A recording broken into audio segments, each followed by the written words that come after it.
Hello everyone and welcome back to the Horror Hut. Now, I know a lot of you use these videos to sleep, so before you drift off I thought it would be a fun idea if everyone can leave a comment to let me know where you are listening from in the world. Also like and subscribe if you are enjoying the episodes. Right, let's get comfy and relax and let's begin. I took the job as a security guard at the warehouse to help pay the bills. It was a quiet place, and the night shifts were usually uneventful. The warehouse was huge, filled with crates and pallets stacked high, with narrow aisles in between. I spent my shifts walking the perimeter, checking the doors, and making sure everything was secure. One night, as I was making my rounds, I heard a noise coming from the back of the warehouse. It was a faint clinking sound, like metal against metal. I stopped and listened, my heart starting to pound. The noise continued, and I knew something was wrong. I moved towards the back, staying close to the walls and trying to be as quiet as possible. As I got closer, the noises became louder, more distinct. I peered around a corner and saw a group of men prying open one of the large loading doors. They were dressed in dark clothes, with masks covering their faces. My first instinct was to confront them, but I knew I was outnumbered. I needed to call for help. I pulled out my phone, but as I did, I accidentally knocked over a metal rod that clattered loudly to the floor. The thieves turned towards the sound, and I ducked back behind the crates, my heart racing. I could hear their footsteps approaching, and I knew I had to move. I crept along the aisles, trying to stay out of sight.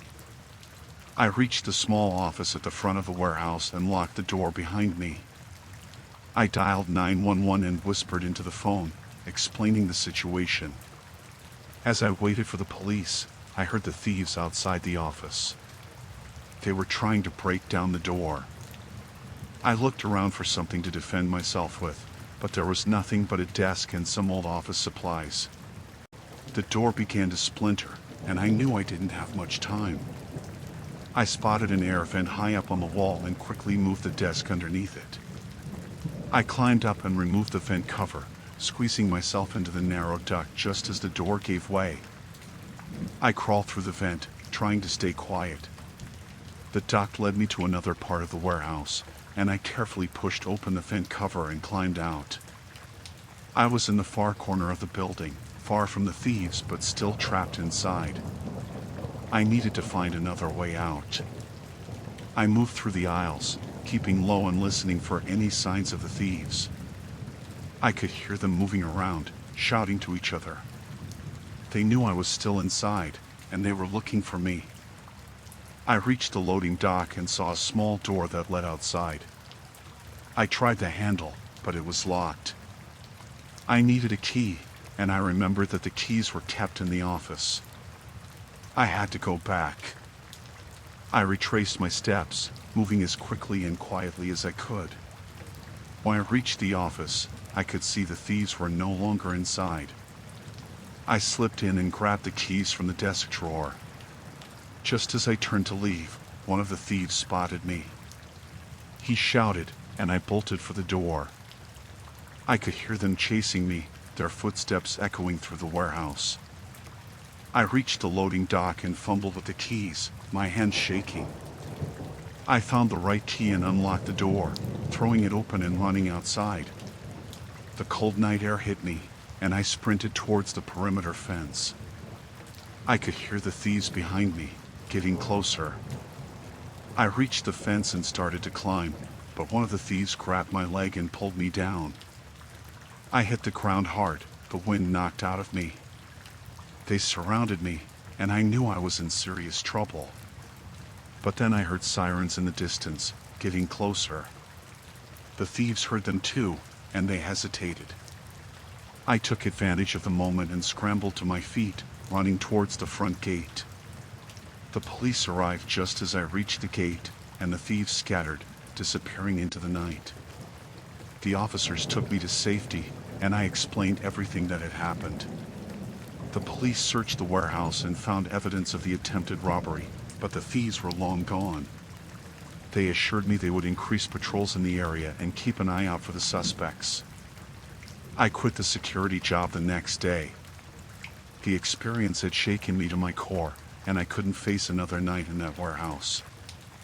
I realized how close I had come to serious harm, and I knew I was lucky to have escaped. In the weeks that followed, I had trouble sleeping, haunted by the memories of that night. But with time, the fear began to fade. I found a new job in a safer environment, and I moved on with my life. The warehouse was eventually shut down, the company unable to recover from the attempted robbery.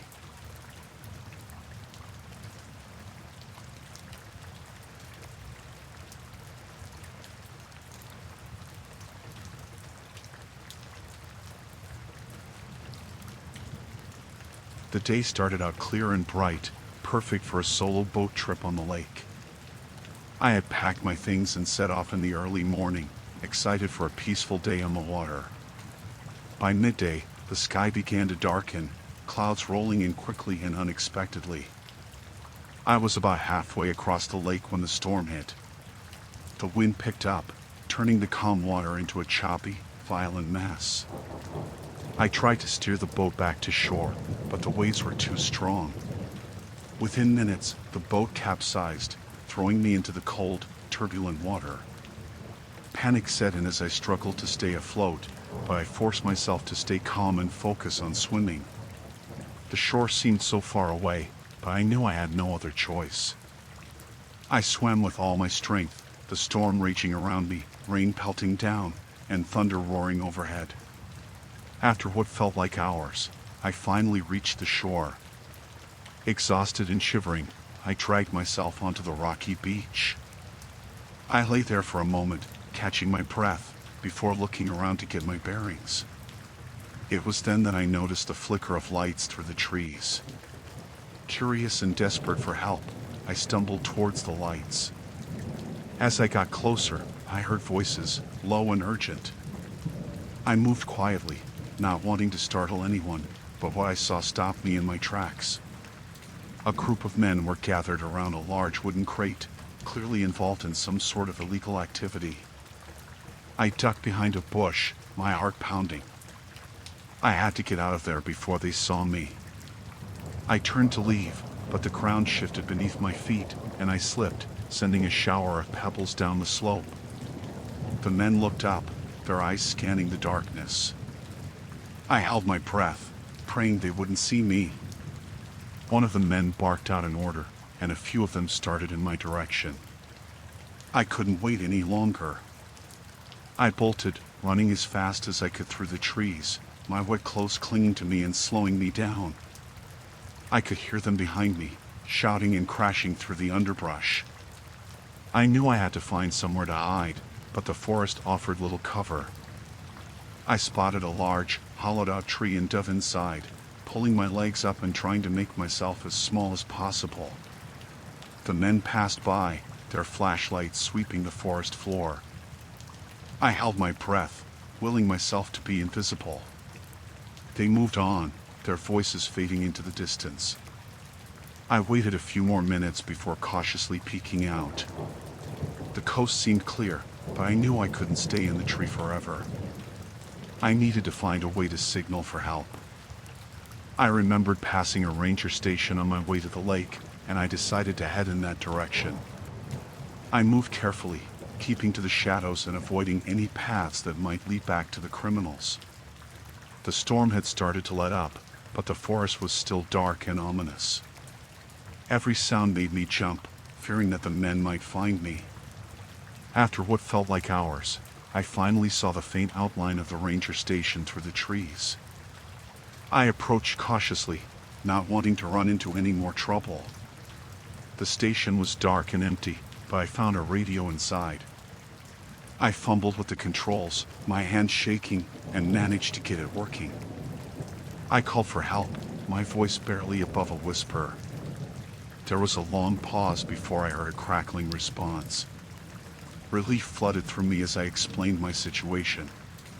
The rangers promised to send help, but they warned me it might take some time due to the storm. I hunkered down in the station, hoping that the criminals wouldn't find me before the rangers arrived. Every creak of the building and rustle of the wind set my nerves on edge. Hours passed, each one feeling like an eternity. I dozed off a few times, only to jerk awake at the slightest noise. The fear of being found kept me alert, my eyes darting to every shadow and my ears straining for any sound. Finally, I heard the sound of engines approaching. I looked out the window and saw the lights of the ranger vehicles. Relief washed over me as I stepped outside, waving to get their attention. The rangers rushed to my side, and I quickly explained what had happened. They assured me that they would handle the criminals and escorted me to safety. As we drove away, I couldn't help but look back at the dark forest, the fear still lingering in my mind. The rangers took me to their headquarters, where I gave a full statement. They promised to keep me updated on their investigation and arranged for someone to take me home. The drive back was quiet, the events of the night replaying in my mind. I was grateful to be safe, but I knew it would take a long time to forget what had happened. Over the next few days, I received updates from the rangers. They had managed to apprehend the criminals who were involved in a smuggling operation. The area was now being closely monitored to prevent any future illegal activities. The experience had shaken me deeply, but it also made me realize the importance of staying vigilant and prepared. I decided to take a break from solo trips for a while, focusing on activities closer to home.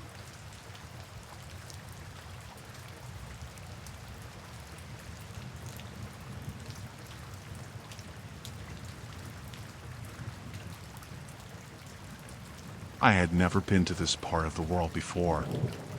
The business trip was supposed to be routine, attend the conference, meet a few clients, and head back home. The hotel was decent, though not luxurious. It had good reviews and seemed like a safe choice. My room was on the 5th floor, with a view of the bustling city below. The first 2 days went smoothly. I attended the conference during the day and worked from my room in the evening. On the 3rd night, I returned to the hotel late after a client dinner.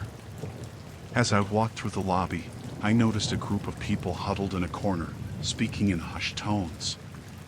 Something about their demeanor struck me as odd, but I shrugged it off and headed to my room. Around midnight, I was jolted awake by a loud noise. It sounded like a struggle. I got out of bed and went to the window, but I couldn't see anything unusual. I opened my door and peered down the hallway. It was empty, but I could hear muffled voices coming from one of the rooms nearby. Curiosity got the better of me. I stepped out into the hallway, moving quietly toward the source of the noise. As I got closer, the voices became clearer. They were speaking in a language I didn't understand, but the tone was unmistakable. It was urgent and aggressive. I decided to head back to my room and call the front desk. As I turned to leave, a door down the hall creaked open. I quickly ducked into a nearby alcove, my heart pounding. A man stepped out into the hallway, looking around suspiciously. He was tall and burly, with a scar running down his cheek. He spoke into a walkie-talkie and then disappeared back into the room. I stayed hidden for a few more minutes, then quietly made my way back to my room. Once inside, I locked the door and sat on the edge of the bed, trying to make sense of what I had seen. The next morning, I decided to skip the conference and investigate. I went down to the lobby and struck up a conversation with the receptionist. I asked if there had been any incidents during the night, but she seemed oblivious. Her smile was forced, and she quickly changed the subject. I spent the day in the city, trying to shake off the unease. When I returned to the hotel in the evening, the atmosphere had changed. The lobby was almost empty, and the staff seemed tense. I took the elevator to my floor, and as I stepped out, I saw the same man with the scar. He was talking to another man, and they both glanced at me as I walked by. I hurried to my room, locked the door, and pulled out my laptop. I started researching the hotel and the area. What I found made my blood run cold. There had been rumors of human trafficking rings operating in the city, and some of the hotels were allegedly involved. I was in the middle of reading when there was a knock at my door. I froze, my mind racing. I didn't know what to do. The knock came again, more insistent this time. I closed my laptop and approached the door cautiously. "Who is it?" I called out, trying to keep my voice steady. "Room service," a voice replied. "I didn't order anything," I said. There was a pause, and then the voice said, "We need to check the minibar." I didn't believe them for a second. My mind flashed back to the men in the hallway. I needed to get out of there. I grabbed my backpack, threw in my essentials, and went to the window. The fire escape was just within reach. I opened the window and climbed out, careful not to make any noise. As I made my way down the fire escape, I heard the door to my room being forced open.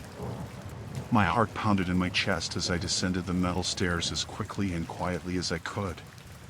When I reached the ground, I ran to the nearest street and flagged down a taxi. I didn't feel safe until we were miles away from the hotel.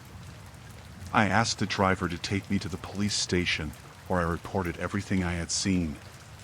The officers took my statement seriously and assured me they would investigate. They arranged for me to stay in a different hotel, one they trusted. I spent the next few days trying to focus on my work, but the events at the hotel haunted me. A few days later, I received a call from the police. They had raided the hotel and found evidence of the trafficking ring. Several arrests were made, including the man with the scar. They thanked me for my bravery and assured me that the victims were now safe. I returned home, but the experience left a lasting impact on me. I couldn't stop thinking about the people who had been trapped in that hotel, and how close I had come to being one of them. I shared my story with friends and colleagues, hoping to raise awareness. The trip had been anything but routine. It had opened my eyes to the dark underbelly of the world and the importance of vigilance. I knew I would never take my safety for granted again, and I hoped my story would encourage others to do the same.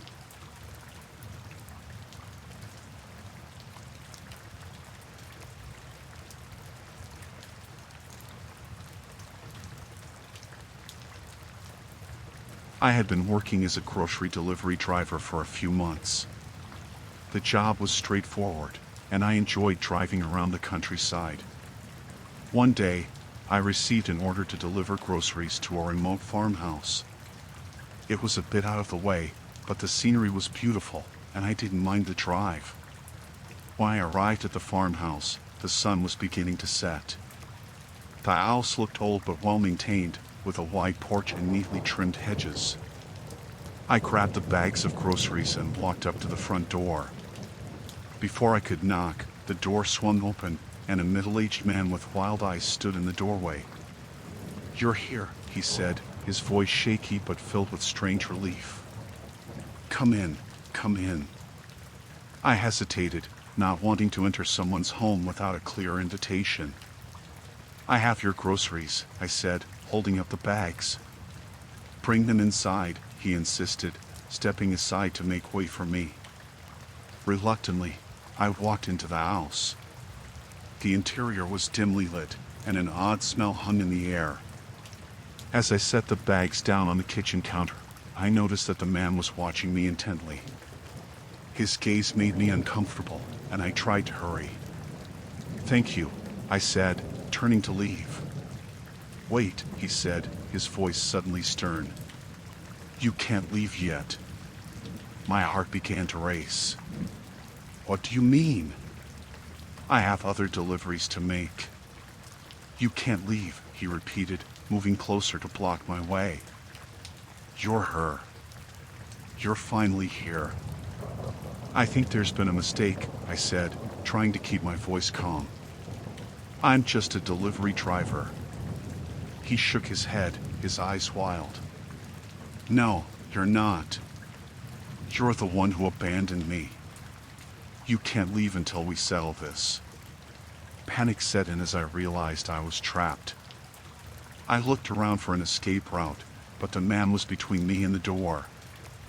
I needed to stay calm and think of a way out. "Maybe we can talk about this," I suggested, trying to stall for time. "But I really need to go now." He didn't respond. Instead, he grabbed my arm and dragged me to a room at the back of the house. It was small and cluttered with old furniture and stacks of newspapers. He pushed me inside and locked the door behind me. I banged on the door, yelling for help, but the walls were thick and the farmhouse was isolated. No one would hear me. I looked around the room for anything I could use to defend myself or escape. There was a small window, but it was covered with bars. Hours passed, and the man didn't return. I knew I had to find a way out before he came back. I searched the room again, more carefully this time. In the corner, behind a pile of boxes, I found a rusty screwdriver. It wasn't much, but it was better than nothing. I worked on the window bars, trying to loosen them with the screwdriver. It was slow going, and I was exhausted, but I couldn't give up. Finally, after what felt like an eternity, one of the bars came loose. I pried it off and squeezed through the narrow opening. The night air was cool and refreshing as I dropped to the ground outside the farmhouse. I looked around, trying to get my bearings. The farmhouse was surrounded by fields and woods, and there were no lights or houses in sight. I started running, hoping to find a road or a house where I could get help. I didn't stop to look back, afraid that the man might be following me. My heart pounded in my chest, and my legs ached, but I kept going. After what felt like hours, I saw headlights in the distance. A car was coming down a dirt road. I ran toward it, waving my arms and yelling for help. The car stopped, and a woman rolled down the window. "Are you okay?" she asked, her face filled with concern. "No," I gasped. "I need help. Please, call the police." She unlocked the car door, and I climbed inside. As she drove away, I told her what had happened. She called the police, and they met us at a nearby gas station. The police took my statement and went to the farmhouse. They found the man and arrested him. It turned out he had a history of mental illness and had been living alone for years, obsessed with the idea that someone had wronged him. I was shaken but grateful to be safe. The experience haunted me for weeks, but I tried to focus on the positive. I had escaped and survived. I returned to work, but I was more cautious, always aware of my surroundings. Delivering groceries seemed mundane compared to what I had been through, but I couldn't shake the feeling that something like that could happen again. I decided to look for a new job, one that didn't involve going to remote locations alone. As time passed, the memories began to fade, but I never forgot the fear and desperation I felt that night.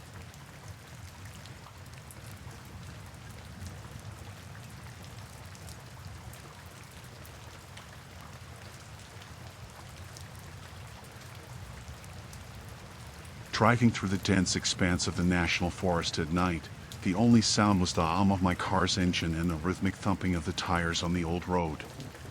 The headlights cut through the darkness, revealing nothing but an endless tunnel of trees. As I rounded a bend, I saw a figure on the side of the road, frantically waving. I slowed down and saw it was a woman, her face pale and distressed. She looked like she was in trouble. I pulled over and rolled down the window. "Are you okay?" I asked, trying to keep my voice steady. "My car broke down," she said, pointing into the trees where I could barely make out the silhouette of a vehicle. "I need help." I hesitated, glancing around. The forest was eerily silent. "All right," I said, opening the door. "Let's see what we can do." As soon as I stepped out, two men emerged from the darkness, one of them holding a tire iron. My heart pounded as I realized I'd been set up. "Get back in the car," one of the men shouted, waving the tire iron threateningly. I didn't wait to see what they'd do next. I bolted into the forest, branches scratching my face and tearing at my clothes. I could hear them shouting behind me, but I didn't dare look back. The forest was a labyrinth, each tree looking the same as the last. My breathing was ragged, and I knew I had to find somewhere to hide. I spotted a fallen tree with a hollow beneath it and squeezed inside, trying to quiet my breathing. I heard them crashing through the underbrush, cursing and calling out to each other. They were getting closer. I held my breath, praying they wouldn't find me. One of them passed so close I could see his shoes through the gaps in the leaves. He stopped, looking around, and I thought for sure he'd seen me. But then he moved on, and I exhaled, trying to stay as quiet as possible. When I was sure they'd gone, I crawled out and started moving again, trying to put as much distance between us as I could. The forest was disorienting, and I had no idea which direction to go. I stumbled upon a stream and decided to follow it, hoping it would lead me to a road or a house. My mind was racing, and I couldn't shake the image of the woman's face, so convincing in her distress. Hours seemed to pass, and the forest didn't let up. I was exhausted, my body aching from the frantic run. I finally came across a small clearing and collapsed behind a large rock, trying to gather my strength. Suddenly, I heard voices again. They were still searching for me.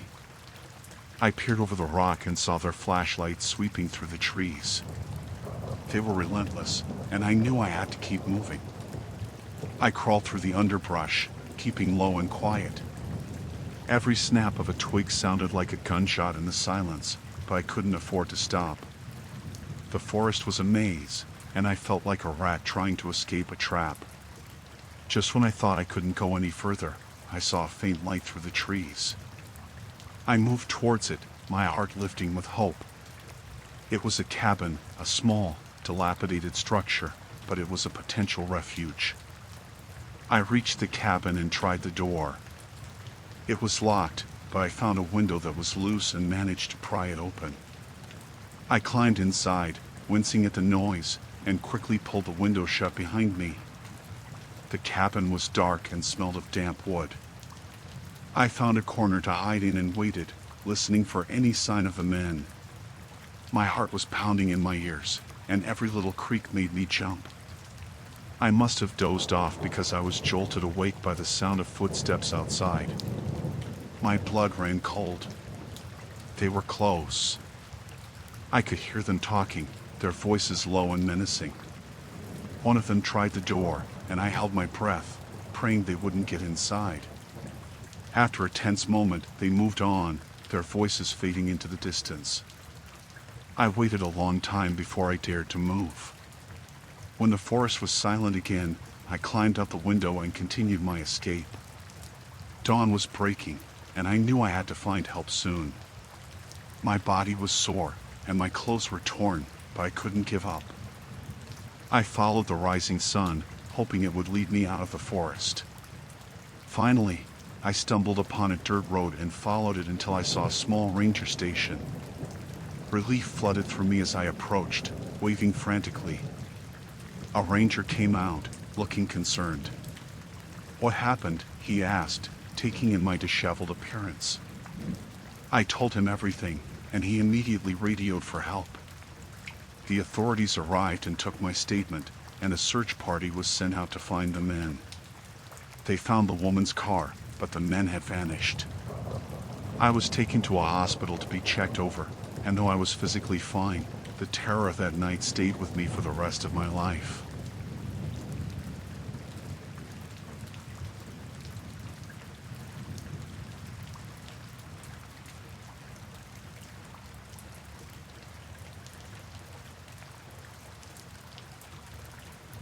The Utah desert stretched out endlessly, a stark, arid landscape under the scorching sun. I set up my camp, feeling the isolation lap around me. The vast emptiness was both beautiful and intimidating. It was my first solo camping trip, and I relished the solitude, hoping to find some peace away from the chaos of daily life. As night fell, the temperature plummeted, and I bundled up in my sleeping bag, staring up at the stars. The silence was profound, broken only by the occasional rustle of the wind against the tent. I drifted into a restless sleep, the unfamiliar sounds of the desert keeping me on edge. In the middle of the night, I was jolted awake by the sound of footsteps outside my tent. My heart raced as I strained to listen.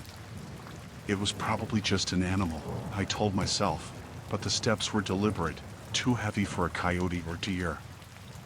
I held my breath, clutching a flashlight, waiting for the noise to fade. The footsteps stopped, and I heard voices, low and hushed. Fear prickled my skin.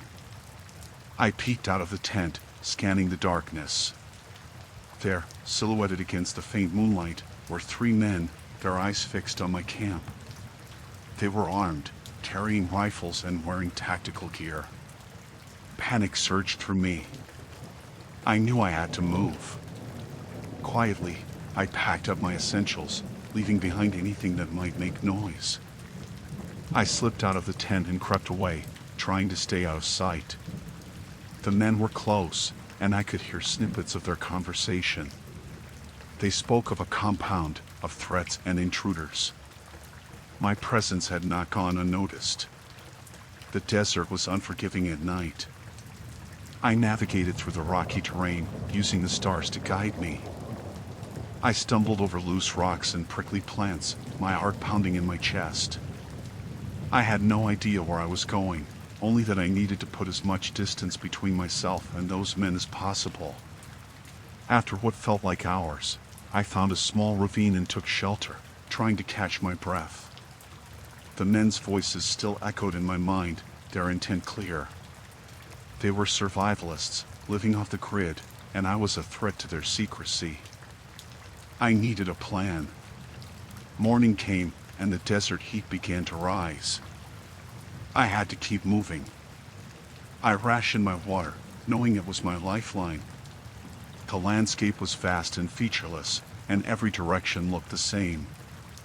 I moved carefully, staying low and avoiding open spaces. By midday, I spotted a small, abandoned shack in the distance. It wasn't much, but it could provide some shelter and a vantage point. I approached cautiously, scanning for any signs of the men. The shack was empty, just a remnant of some forgotten past. I climbed inside, hoping to rest and regroup. As I settled in, I heard the sound of an engine. My pulse quickened. I peered out and saw a truck approaching, dust trailing behind it. It was the survivalists. They were still searching for me. I had to think fast. I found an old, rusted knife in the shack, not much, but better than nothing. The truck stopped nearby, and the men got out, scanning the area. I stayed hidden, watching their every move. They were methodical, experienced hunters. They checked the ground for tracks, speaking in low, urgent tones. I knew I couldn't stay here much longer. When they moved to search the opposite side of the shack, I slipped out and ran. The desert offered little cover, but I used what I could, darting between rocks and shrubs. I could hear them shouting, realizing I was on the move again. I ran until my legs burned and my lungs felt like they would burst. I found another ravine, deeper and more hidden, and collapsed inside, trying to stay as quiet as possible. The men's voices grew distant, and I hoped I had finally lost them. Night fell again, and I knew I couldn't keep this up much longer. My water was nearly gone, and the desert was taking its toll. I needed to find help. I decided to head towards the nearest road, hoping to flag down a passing car. The journey was grueling. I moved slowly, conserving my energy and avoiding any signs of the men. As dawn broke, I saw a glimmer of hope, a faint line in the distance that looked like a road. I pushed on, driven by desperation. Reaching the road, I waited, hiding behind a rock. It wasn't long before I saw headlights approaching. I stumbled out, waving frantically. The car slowed, and the driver, a kind-faced older man, rolled down the window. "What happened to you?" he asked, eyes wide with concern. "Please, I need help," I managed to say, my voice hoarse. "There are men in the desert. They're after me." He didn't ask questions, just opened the door and let me in. We drove away quickly, leaving the desert and its horrors behind. I told him everything, and he took me to the nearest town, where I contacted the authorities. The police launched a search for the survivalists, but they were ghosts in the vast desert, their compound well hidden.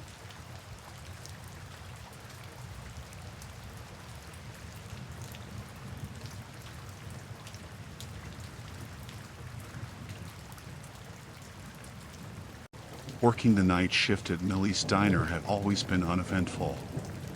The small, rural town rarely saw much excitement, and most of the regulars were friendly folks. I had been there for over a year, enjoying the quiet nights and the occasional chat with lonely truck drivers or late-night travelers. It was a routine, comfortable job. That night started like any other. The clock showed a little past midnight when the door's bell chimed, signaling a new customer. I looked up to see a man walk in. He had an unsettling presence, tall, unkempt hair, and a nervous energy that set me on edge. He slid into a booth at the corner, far from the windows and the exit. I grabbed a menu and approached him, plastering on my usual smile. "Good evening. Can I get you something to drink?" He looked up, his eyes cold and assessing. "Coffee. Black." His voice was deep and carried an edge that made me uneasy. I nodded and returned to the counter, feeling his gaze follow me. As I poured the coffee, I noticed the wanted poster on the bulletin board behind the counter.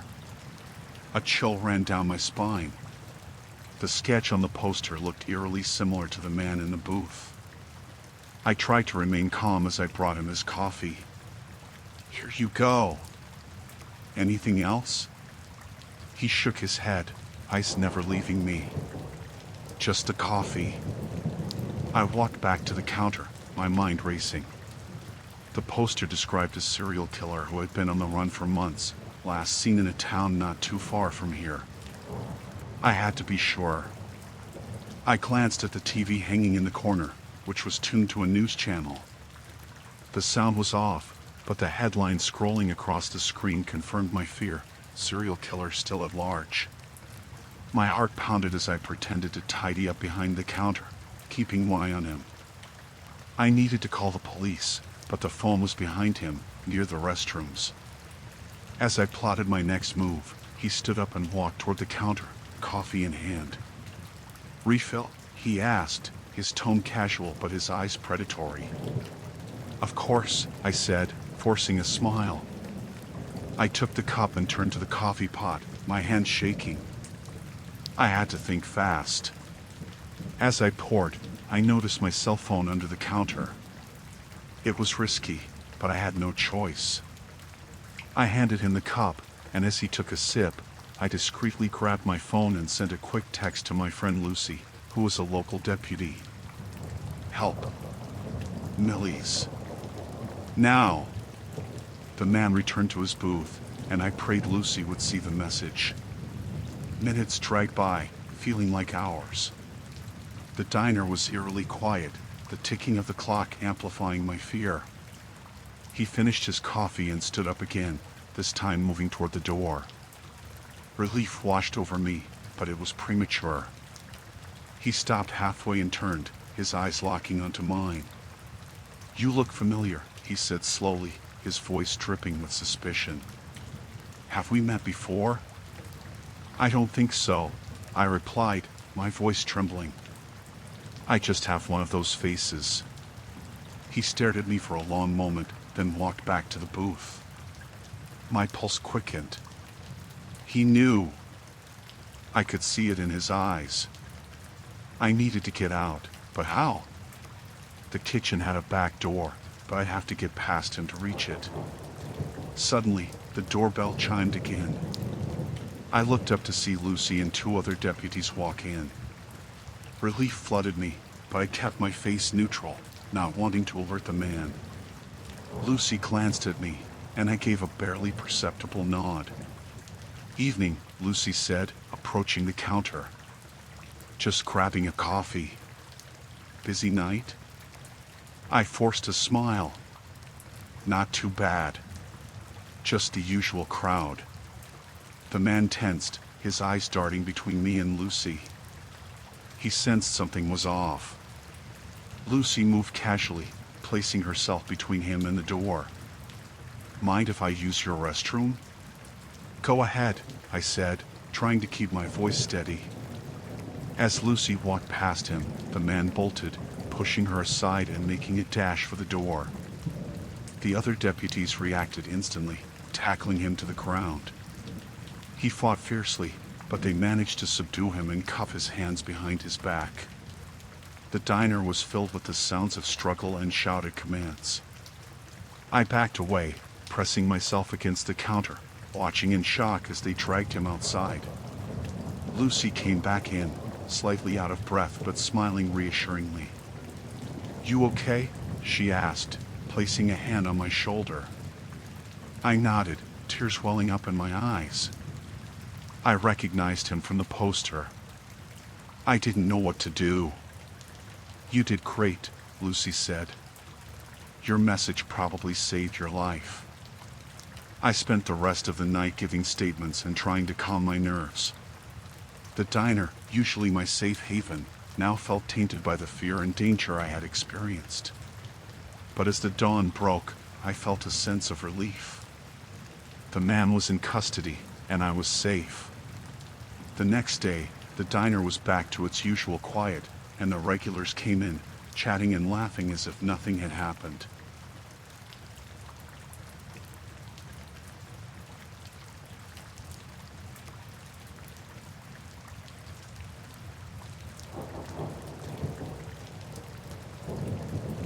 The trip to Alaska had been a dream for years. I saved up for months to afford the gear and the plane ticket. I planned to spend 2 weeks in the remote wilderness, far from the trappings of modern life. My friends thought I was crazy, but I needed the solitude, the escape from the constant buzz of the city. On the third day of my trip, I set up camp near a clear, cold stream. The landscape was breathtaking, towering pine trees, rugged mountains, and the endless expanse of snow and ice. As I settled in for the night, the only sounds were the crackling of the fire and the occasional rustle of wildlife in the distance. The next morning, I decided to explore further into the wilderness. I packed a small bag with essentials and left my tent behind. The air was crisp, and my breath formed little clouds as I walked. After a few hours, I stumbled upon a narrow trail that seemed less traveled. Curious, I followed it, wondering what secrets it might reveal. After a mile or so, I noticed something strange. The trees thinned out, and the ground was disturbed as if large vehicles had driven through recently. My curiosity piqued. I continued down the path until I saw them, a group of men loading large, unmarked crates into a helicopter. I ducked behind a tree, my heart pounding. The realization hit me hard. I had walked into a drug smuggling operation. My first instinct was to turn and run, but before I could move, one of the men looked in my direction. Our eyes locked for a split second. I knew I was in trouble. I bolted back the way I came, the sounds of shouting and running footsteps behind me. The forest, which had seemed so peaceful, now felt like a labyrinth designed to trap me. I didn't know the terrain well, and panic clouded my judgment. I stumbled over roots and slipped on patches of ice. I could hear them getting closer, their voices angry and determined. I needed to find a place to hide, to catch my breath and think. Up ahead, I saw a fallen tree with a hollow underneath. I crawled into the space, pulling my backpack in with me. My breaths were loud in the confined space, and I struggled to keep quiet. The men passed by, their footsteps heavy and deliberate. They spoke in low, harsh tones, cursing the snow and the cold. I waited until their voices faded into the distance before daring to move. My mind raced, trying to come up with a plan. I couldn't go back to my camp, they'd probably find it soon enough. I needed to get out of the forest and find help. I crawled out of my hiding spot and continued deeper into the wilderness, hoping to find a ranger station or some form of civilization. The terrain became more challenging, the snow deeper and the cold more biting. Hours passed, and the sun began to set, casting long shadows that made the forest even more menacing. I found a small cave and decided to spend the night there. Exhaustion was setting in, and I knew I needed rest. I built a small fire and huddled close to it, the warmth a small comfort in the vast, icy wilderness. My thoughts kept drifting back to the smugglers and the danger I was in. Sleep came fitfully, interrupted by every sound and movement outside the cave. The next morning, I set out again, my body aching from the previous day's exertion. I followed a stream, hoping it would lead me to a larger body of water or a trail. My progress was slow, and every now and then, I thought I heard voices carried by the wind. The fear of being caught pushed me forward, despite the fatigue and cold. As I crossed a frozen river, I saw movement in the distance. I ducked behind a boulder and peered out, my heart sinking. The smugglers were still searching for me, and they had brought dogs. I couldn't outrun them, not in this terrain. I needed a new plan, something that would give me an advantage. I remembered the flares in my backpack, emergency supplies I had hoped I'd never need. If I could find a high enough point, I might be able to signal for help. The thought gave me a renewed sense of purpose, and I began to climb a nearby ridge, the effort taxing but necessary. The ridge was steep, and my progress was slow. The smugglers' voices grew louder, and I knew I was running out of time. Finally, I reached a plateau with a clear view of the surrounding area. I pulled out a flare and lit it, hoping the bright light would attract attention. The flare's glow was a small beacon in the vast wilderness, and I prayed someone would see it. Minutes passed, feeling like hours. The smugglers were getting closer, their dogs barking and straining at their leashes. Just as despair began to set in, I heard the distant hum of a helicopter. I lit another flare, waving it frantically. The helicopter changed direction, heading towards me. Relief flooded through me as the helicopter approached, its blades kicking up snow and ice. The smugglers were nearly upon me when the helicopter landed, and armed rangers jumped out, their weapons drawn. The smugglers hesitated, then turned and fled, but they didn't get far. The rangers apprehended them quickly, securing the area. One of the rangers helped me into the helicopter, and I collapsed into a seat, the adrenaline finally wearing off. As we lifted off, I looked down at the forest below, the vast, icy wilderness that had almost been my end. I knew I would never forget the terror of being hunted, the cold biting in my skin, and the relief of seeing help arrive just in time. Back in the safety of civilization, I recounted my ordeal to the authorities. The smugglers were arrested, and their operation dismantled.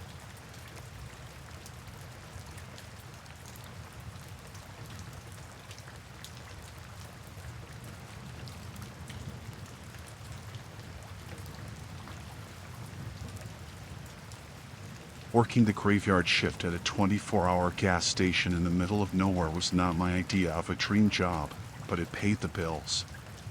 The nights were long and lonely, but usually uneventful.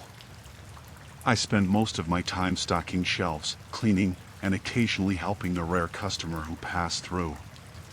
The isolation was something I had grown accustomed to, a kind of uneasy peace. It was a cold, quiet night when it happened. The kind of night where the darkness feels thicker, more oppressive. I had just finished mopping the floor and was settling behind the counter with a book when I saw headlights approaching. The car pulled up to the pump, and 3 men got out. Something about the way they moved set off alarm bells in my head. They were all wearing masks, cheap, plastic ones that looked like they came from a Halloween store. My heart started to race as they walked towards the door. I reached under the counter for the baseball bat we kept there for protection, but my hands were shaking so badly I almost dropped it. The door chimed as they entered, and the leader, taller than the others, immediately pulled a gun from his jacket. "Empty the register," he barked, pointing the weapon at me. My mouth went dry, and I fumbled with the keys, trying to open the cash drawer. "Faster," he snarled, waving the gun. I finally got the register open and started handing over the cash. One of the other men was sweeping items off the shelves into a bag, while the third kept an eye on the door. I prayed silently that no one else would come in. I didn't want anyone else to get hurt. After taking the money, the leader grabbed my wrist and pulled me out from behind the counter. "Back room," he ordered. My stomach dropped. This was not part of any normal robbery. They had no intention of just taking the money and leaving. They pushed me into the back room where we kept the supplies and locked the door behind us. The leader looked around and found the small, dingy office. He shoved me inside and forced me into a chair, tying my hands behind my back with rough rope. The other two men stood guard at the door. "Please, just take the money and go," I begged, tears streaming down my face. The leader ignored me, rifling through the desk drawers. He pulled out a small safe and set it on the desk. "Combination," he demanded. I shook my head. "I don't know it." "Only the manager does." His eyes narrowed, and he slapped me hard across the face. Pain exploded in my cheek, but I kept my mouth shut. I honestly didn't know the combination. He paced the small office, clearly frustrated. The two men at the door exchanged uneasy glances. They hadn't planned for this. Finally, the leader stopped pacing and turned to me, his eyes cold and calculating. "We can't leave any witnesses," he said, almost casually. My blood ran cold. They were going to kill me. I struggled against the ropes, but they were too tight. One of the men at the door stepped forward, pulling out a knife. "Wait," I cried. "Please, you don't have to do this." But my pleas fell on deaf ears. The man with the knife advanced, and I closed my eyes, bracing for the worst. Suddenly, the sound of sirens pierced the night. The men froze, their heads snapping towards the door. Someone must have seen something and called the police. Hope flared in my chest. Maybe I wasn't going to die tonight. The leader cursed and motioned for the others to follow him. They ran out of the office, leaving me tied to the chair. I heard the front door chime as they fled into the night. The sirens grew louder, and moments later, the back room door burst open, and a police officer rushed in. "Are you all right?" he asked, cutting the ropes that bound my wrists. I nodded, sobbing with relief. He helped me to my feet and led me out of the office. Outside, the parking lot was filled with flashing lights and police cars. The robbers were nowhere in sight. The officers took my statement, and I described the men as best as I could. They assured me they would do everything they could to catch them. As the adrenaline wore off, I realized how close I had come to dying. The terror of those moments in the back room would stay with me forever. The gas station was closed for the rest of the night, and my manager came in to make sure I was okay. He offered to drive me home, but I asked him to take me to the hospital instead. My cheek was swelling from the slap, and I wanted to make sure there were no other injuries. At the hospital, the doctors checked me over and confirmed I had no serious injuries, just a bruise on my face and some rope burns on my wrists. They gave me something to help me sleep, and I spent the night there, too shaken to go home. The next day, I woke up feeling sore and exhausted. My manager called to let me know the gas station would remain closed for a few days while the police investigation continued. I was grateful for the time off. I needed to process what had happened and figure out what to do next. The police never caught the robbers. They had vanished into the night, leaving no trace behind. I couldn't stop thinking about how close I had come to dying, how those men had looked at me with such cold detachment. The fear lingered, a constant shadow in the back of my mind. I decided I couldn't go back to the gas station. The thought of working there again, of being alone in that place, was too much to bear. I quit my job and moved to a different town, hoping a fresh start would help me heal. In time, the nightmares became less frequent and the fear began to fade.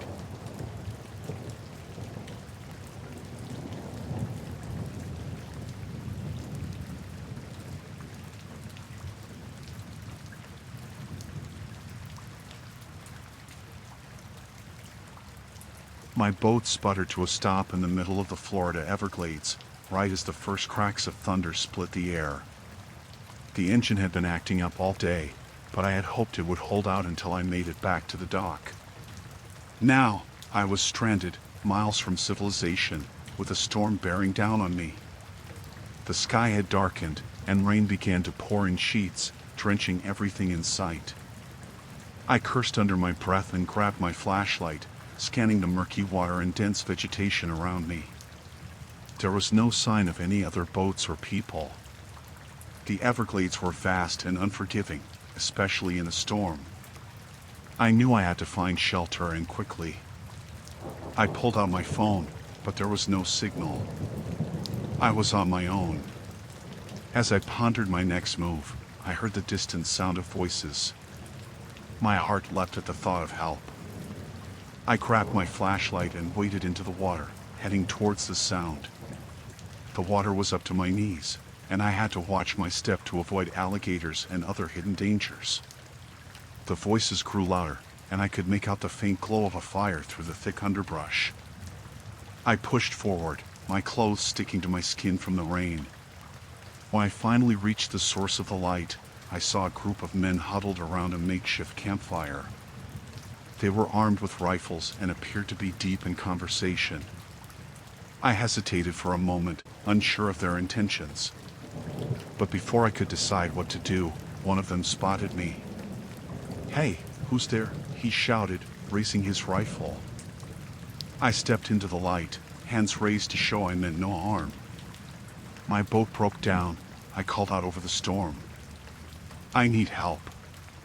The men exchanged glances, and I saw suspicion in their eyes. "What are you doing out here?"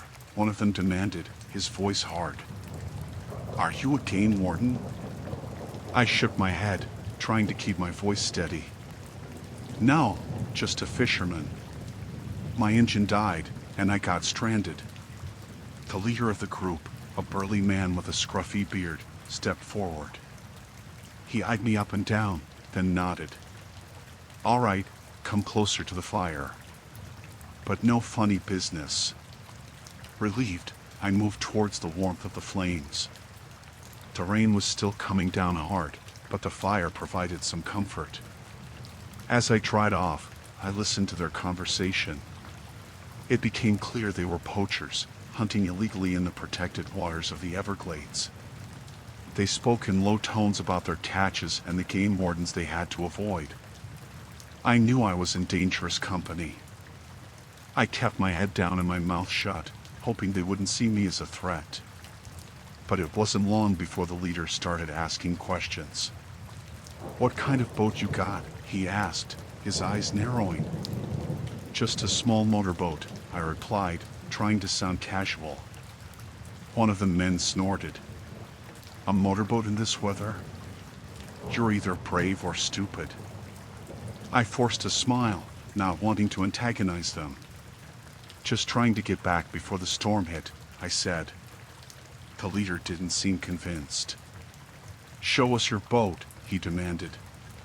With no other choice, I led them back through the water to where my boat was stranded. They inspected it, looking for any sign that I was lying. When they found nothing, they seemed to relax a little. "All right," the leader said, "we'll help you get your boat running, but you owe us." I nodded, not daring to refuse. As they worked on the engine, I kept an eye on their rifles, ready to make a run for it if things went south. The rain was still pounding, and the storm showed no sign of letting up. I knew I had to get out of there as soon as possible. After what felt like an eternity, the engine roared to life. I breathed a sigh of relief, but my relief was short-lived. The leader grabbed my arm, his grip like a vice. "You're not going anywhere until we say so," he growled. Panic surged through me, but I forced myself to stay calm. "Please, I just want to go home," I pleaded. But the men had other plans. "You're going to help us with our catch," the leader said. "Then we'll let you go." I had no choice but to agree. They piled into my boat, and we set off into the dark, rain-soaked Everglades. Navigating the treacherous waters was difficult, especially in the storm. The men barked orders at me, their rifles always within reach. I had to keep my wits about me if I wanted to survive. As we moved deeper into the swamp, I looked for any opportunity to escape. Hours passed, and the storm showed no signs of letting up. The poachers were getting impatient, and I could sense their frustration. Finally, they decided to set up camp for the night. They tied my hands and feet, making sure I couldn't run. Then they settled in, drinking and laughing as if they didn't have a care in the world. I lay on the wet ground, shivering from the cold and fear. My mind raced as I tried to come up with a plan. I knew I couldn't stay there. I had to get away. But with my hands and feet bound, escape seemed impossible. I listened to the poachers' conversation, hoping for a distraction. Finally, an opportunity presented itself. One of the men, drunk and careless, stumbled away from the campfire to relieve himself. The others paid him no mind, too engrossed in their own revelry. I seized the moment, wriggling my hands free of the poorly tied knots. My heart pounded in my chest as I quietly untied my feet. I glanced at the poachers. They were still distracted. I got to my feet and slipped into the darkness, moving as quietly as possible. The rain masked the sound of my footsteps, and I hoped it would keep me hidden. I made my way through the dense underbrush, trying to put as much distance between myself and the poachers as I could.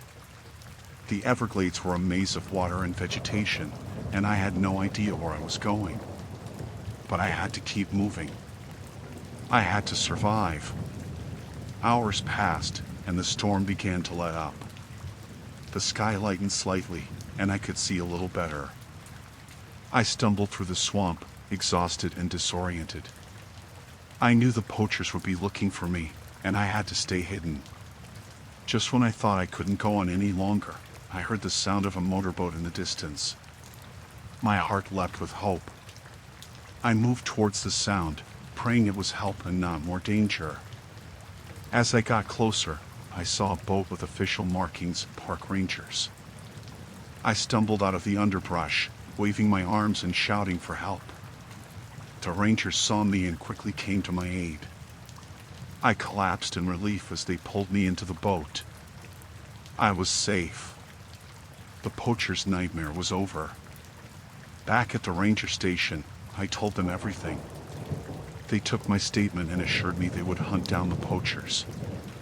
I was given dry clothes and a hot meal, and the rangers called my family to let them know I was safe. The experience had shaken me to my core, but I was grateful to be alive. The Everglades were a beautiful but dangerous place, and I had learned that the hard way. I vowed never to venture into the swamp alone again. In the days that followed, the rangers caught the poachers and brought them to justice. I was called to testify in court, and seeing them behind bars brought a sense of closure. The memory of that night would haunt me, but I knew I had done everything I could to survive. Life slowly returned to normal, but I would never forget the terror I had faced in the Everglades.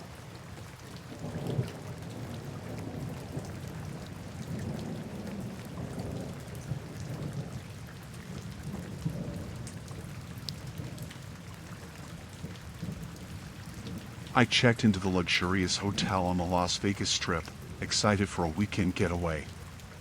The lobby dazzled with its grandeur, shimmering chandeliers, and bustling atmosphere. I felt like a star amidst the glittering lights and the hum of slot machines. The check-in process was smooth, and I made my way to my room on the 12th floor. As I settled in, I couldn't shake the feeling of being watched. It started with subtle glances from a man in a hotel uniform who seemed to be everywhere I went. At first, I dismissed it as coincidence, but his presence became unnerving. He appeared in the hallway as I exited my room, at the elevator when I pressed a button, and even at the hotel restaurant where I had dinner. I decided to notify hotel security, hoping they could ease my growing anxiety. But as I approached the front desk, I noticed a man in uniform speaking casually with the staff. He seemed to blend in seamlessly, his demeanor calm and professional. Doubt crept in, could I be overreacting? Still, I approached a security guard stationed nearby and quietly expressed my concerns. He listened attentively but assured me that all hotel staff were thoroughly vetted and trustworthy. I felt a pang of embarrassment and decided to drop the issue, convincing myself I was being paranoid in the city that never sleeps. That night, as I lay in bed, sleep eluded me. I kept imagining shadows moving outside my door, the faint click of footsteps in the hallway. Every creak of the floorboards sent a chill down my spine.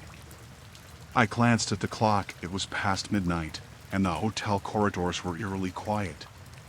Suddenly, a soft knock at the door broke the silence. My heart skipped a beat. I hesitated, unsure whether to answer. Another knock, more urgent this time. With trembling hands, I approached the door and cautiously peered through the peephole. It was the man in the hotel uniform, his expression unreadable. "Ma'am, there's been a report of a water leak on this floor. I need to check your bathroom," he said smoothly. His voice was calm, but alarm bells rang in my head. I remembered the security guard's assurance, but something about this situation felt wrong. "I'll call the front desk to verify," I replied, my voice steady despite my racing pulse. The man's demeanor shifted imperceptibly, his eyes narrowing. "There's no need for that, ma'am. It'll only take a moment," he insisted, reaching for the door handle. My instinct screamed at me to refuse, and I stepped back, locking the door with a click. Fear gripped me as I fumbled for my phone, my fingers shaking.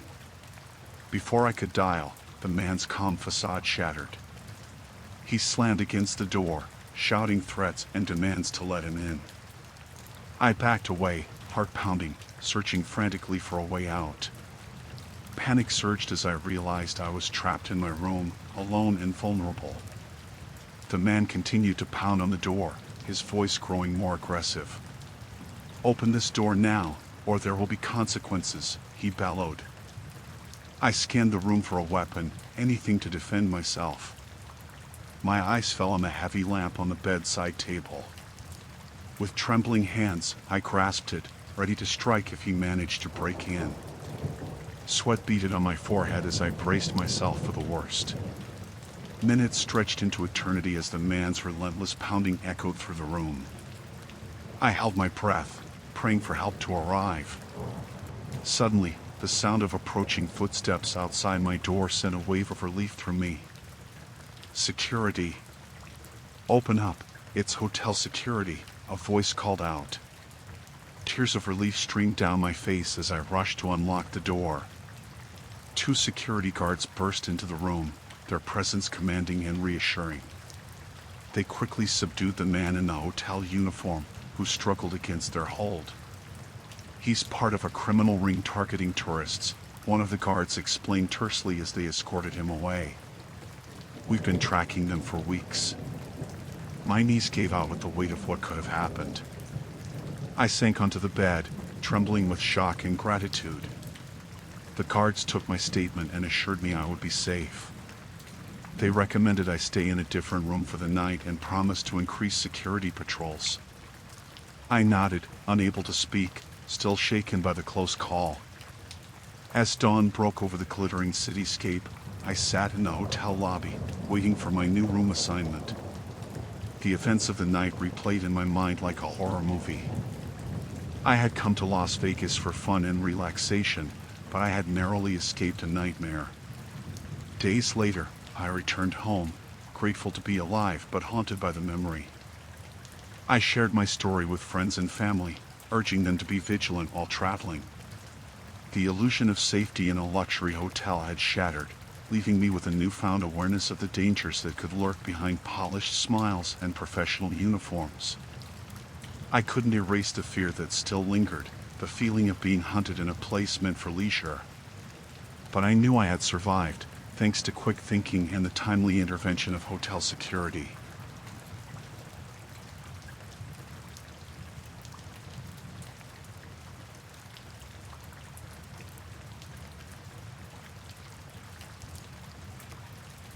I had been delivering food for a couple of years now, mostly to regular customers in the city's high-rise apartments. It was a routine job, but that night was different. The address was for one of those sleek, modern towers downtown, a place where the elevators were fast, but the hallways felt cold and impersonal. I parked my car in the basement garage and took the elevator up to the 20th floor. The customer's instructions were clear. Leave the food at the door and ring the bell. Easy enough, or so I thought. As I approached the door, I heard raised voices from down the hall. Curiosity got the better of me, and I peeked around the corner. To my horror, a group of men clad in dark clothing and masks were forcing their way into a neighboring apartment. They were armed with guns and shouting threats. Fear gripped me instantly. I fumbled for my phone, but in my panic, I dropped it. The sound echoed down the hallway, and one of the men turned his head sharply in my direction. I froze, heart pounding in my chest. They spotted me. Without a second thought, I bolted back towards the elevator, praying it would arrive before they caught up to me. The ding of the elevator doors opening was a welcome sound, and I dashed inside, pressing the button for the ground floor repeatedly. As the doors closed, I saw the masked men rushing towards me. They shouted curses and banged on the metal doors, but the elevator descended swiftly. I couldn't believe what was happening. How had I stumbled into this nightmare? When the elevator reached the ground floor, I burst out into the lobby, adrenaline coursing through my veins. I didn't stop running until I reached the safety of my car. My hand shook as I fumbled for the keys, desperate to escape. I sped away from the building, heart still racing, mind racing even faster. I knew I had to call the police, but fear held me back. What if they found out who I was? What if they came after me? I parked in a quiet spot a few blocks away and finally dialed 911. My voice trembled as I recounted what I had witnessed, the armed men, the break-in, everything. The operator assured me that officers were on their way and advised me to stay put until they arrived. It felt like an eternity before the police showed up. They took my statement, asked for details, and assured me they would handle the situation. But deep down, I knew I was still in danger. Those men had seen my face, and they wouldn't forget it. I spent the night in a state of paranoid vigilance, jumping at every sound outside my apartment. Sleep was impossible. Every time I closed my eyes, I saw the masked men and heard their menacing voices. The next morning, I received a call from the police. They had secured the building and arrested several individuals matching the descriptions I had given. It was a relief to know they were off the streets, but the fear lingered. For weeks afterward, I couldn't shake the feeling of being watched. Every car that slowed down as it passed me, every shadowy figure on the sidewalk, it sent chills down my spine. I started taking different routes, constantly looking over my shoulder. I quit my job as a delivery driver soon after. The thought of returning to those high-rise apartments, of encountering those masked men again, was too much to bear. I found work in a quieter part of town, far from the skyscrapers and the memories they held. but the experience changed me. I became more cautious, more aware of the dangers lurking in the shadows. I learned to trust my instincts, to listen to that gut feeling that had warned me that night. To this day, I still wonder what would have happened if I hadn't dropped my phone, if I had stayed hidden in that apartment hallway. Would I have been another victim, caught in the crossfire of a violent gang's search for their target? I try not to dwell on the what-ifs. Instead, I focus on the gratitude for making it out alive, for having the chance to share my story.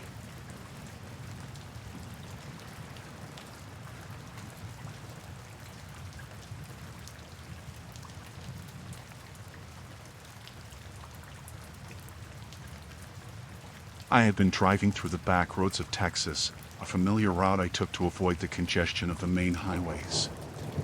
It was late at night, and the only sounds were the hum of my engine and the occasional rustle of the wind through the trees lining the road. As I rounded a bend, I noticed headlights in my rearview mirror, too close for comfort. I glanced at the clock past midnight and wondered who else would be out here at this hour. At first, I dismissed it as someone in a hurry, but the car stayed unnervingly close. Every turn I made, every acceleration or deceleration, they mirrored. My heart started to race as I realized this wasn't normal behavior. I tried to shake them off by speeding up, but they matched my pace effortlessly. Panic began to set in as I considered my options. The nearest town was still miles away, and the road stretched out endlessly ahead. Then, without warning, the car behind me swerved dangerously close, headlights blinding in my mirrors. My hands tightened on the steering wheel, heart pounding in my chest. It was clear now they were trying to force me off the road. I refused to give in to fear. I focused on my driving, taking sharp turns and sudden accelerations in an attempt to lose them. But they were persistent, almost as if they knew the road as well as I did. As I approached a fork in the road, I made a split-second decision to take the less traveled path. The car followed suit, and my heart sank. There was no doubt now they were chasing me with intent. The adrenaline surged through me as I navigated the twists and turns, trying to keep control of my vehicle while staying ahead of my pursuer. My mind raced with questions. Why me? Who were they? What did they want? I glanced at my phone, debating whether to call the police. But the thought of taking my eyes off the road for even a second was too risky. I had to focus on escaping first. Everything else could wait. The pursuit intensified. The car behind me started to edge closer, attempting to overtake. I gritted my teeth, refusing to let them succeed. It was a terrifying game of cat and mouse, played out on the dark, deserted roads of rural Texas. As the minutes stretched into what felt like hours, I saw a glimmer of hope, a small town coming into view. Lights from the gas station and a diner illuminated the horizon, promising safety. I pushed my car to its limits, desperate to reach the sanctuary of the town. The car behind me matched my speed, still too close for comfort. But as I neared the outskirts, I saw a police cruiser parked outside the diner. Relief flooded through me. I honked my horn frantically, hoping to catch the attention of the officers. The car behind me hesitated for a moment, then abruptly turned and sped away into the night. I pulled into the parking lot of the diner, shaking uncontrollably as the adrenaline wore off. The officers approached cautiously, asking me to step out of the car. I explained what had happened, barely able to form coherent sentences. They assured me I was safe now and took down my statement. They promised to patrol the area and keep an eye out for any suspicious vehicles matching the description I provided. As I sat inside the diner, nursing a cup of coffee to calm my nerves, I couldn't shake the feeling of unease. Who were those people? What had they wanted with me? The officers returned with news. They hadn't found the car, but they would continue to patrol the area throughout the night. They advised me to stay in town, at least until morning.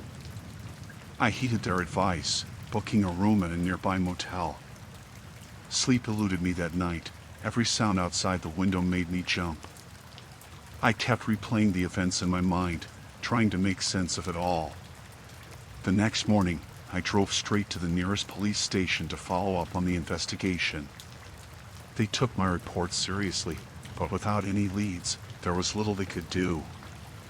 I left feeling frustrated and vulnerable. In the weeks that followed, I couldn't shake the paranoia.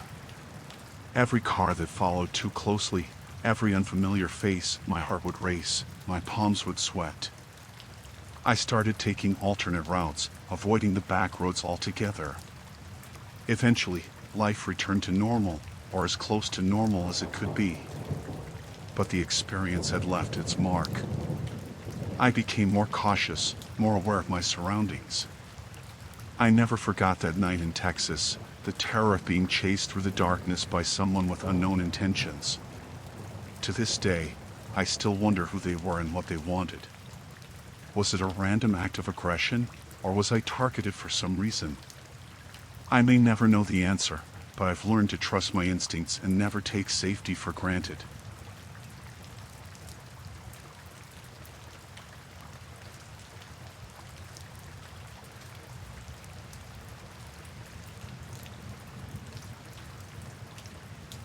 I was thrilled to embark on a solo camping trip in the dense forests of the Pacific Northwest. The towering trees, lush greenery, and serene solitude promised a perfect escape from the hustle and bustle of city life. Armed with my tent, camping gear, and a sense of adventure, I ventured deep into the wilderness, eager to immerse myself in nature's embrace. The first few days were blissful. I hiked along winding trails, marveled at cascading waterfalls, and savored the tranquility of the untouched wilderness. As the sun set each evening, I set up camp, enjoying the simplicity of cooking over a crackling fire and falling asleep to the symphony of forest sounds. However, on the third day, while exploring a remote part of the forest, I stumbled upon something that sent a shiver down my spine, a makeshift camp hidden deep within the trees. Tattered tarps served as tents, scattered around a central fire pit surrounded by discarded cans and bottles. It was clear this wasn't an ordinary camper's setup. Unease crept over me as I realized I had stumbled upon something illicit. My mind raced with possibilities. Were these poachers? Drug runners? I dared not linger, fearing whoever had made this camp could return at any moment. I quickly retreated, taking a circuitous route back to my own campsite. Anxiety gnawed at me as I wondered if I had been seen, if they knew I had discovered their hideout. That night, I kept my fire small and my senses sharp, listening intently for any sign of approaching footsteps. The next morning, I debated my next move. Part of me wanted to pack up and leave immediately, but another part was consumed by curiosity and a desire to uncover more. I ultimately decided to stay, albeit more cautiously, keeping my camp well hidden and varying my routines. Days passed without incident, and I began to relax, convincing myself that perhaps the camp had been abandoned or belonged to harmless drifters. But my unease returned one afternoon when I noticed fresh footprints around my campsite, large, heavy boot prints that didn't belong to any hiker I had seen. Fear coiled in my stomach as I realized someone had been watching me, studying my movements. I packed my essentials quietly, trying not to alert whoever was out there. As dusk settled over the forest, I heard faint voices in the distance, followed by the crackle of a fire. Panic surged through me. They had returned, and they were close. With adrenaline fueling my actions, I grabbed my backpack and silently slipped into the shadows of the trees. Every twig crunch underfoot felt like an alarm bell, echoing through the quiet forest. I moved swiftly, relying on instinct and the fading light to guide me deeper into the dense undergrowth. Branches snagged at my clothes, thorns scraped my skin, but I dared not stop. The voices grew louder behind me, mingling with the sounds of snapping twigs and heavy footsteps. The forest grew darker, the moonlight filtering through the thick canopy above, casting eerie shadows around me. Fear drove me onward, pushing my weary legs to keep moving. I had to find safety, to lose them in the labyrinth of trees and underbrush. Hours passed, or maybe it was minutes, time blurred in my frantic flight. Finally, I stumbled upon a small clearing. Gasping for breath, heart pounding in my chest, I collapsed behind a fallen tree, hidden from view. Sweat dripped down my brow as I strained to listen for any sign of pursuit. Minutes stretched into agonizing silence. Had I lost them? Or were they circling, waiting for me to make a mistake? I dared not move, barely even daring to breathe. The forest seemed to hold its breath with me, a living, breathing entity that both sheltered and threatened. As the night wore on, exhaustion threatened to overwhelm me. Every rustle of leaves, every distant hoot of an owl, sent a jolt of adrenaline through my weary body. I clung to the hope that dawn would bring safety, that the light of day would chase away the shadows and reveal my path to freedom. Eventually, the sky began to lighten, casting a faint glow over the treetops. I cautiously peeked from my hiding place, scanning the surroundings for any sign of movement. The forest lay quiet and still, as if holding its breath along with me. With trembling hands, I retrieved my phone from my pocket, praying for reception. Miraculously, a single bar appeared. I dialed emergency services, my voice barely above a whisper as I relayed my coordinates and pleaded for help. Minutes passed like hours until the distant sound of approaching sirens broke through the morning air. Relief washed over me, tears pricking at the corners of my eyes. Help was coming, salvation was near. Search and rescue teams found me soon after, guiding me back to safety. They assured me they would investigate the hidden campsite and the individuals responsible. I clung to their assurances, grateful to be alive and unharmed. In the aftermath, I returned home with a newfound appreciation for safety and security. The memory of those haunting days in the Pacific Northwest stayed with me, a reminder of the thin line between adventure and danger, curiosity and peril. I still wonder about those I encountered in the forest, what drove them to hide away in such remote wilderness, and what they might have done if they had caught me.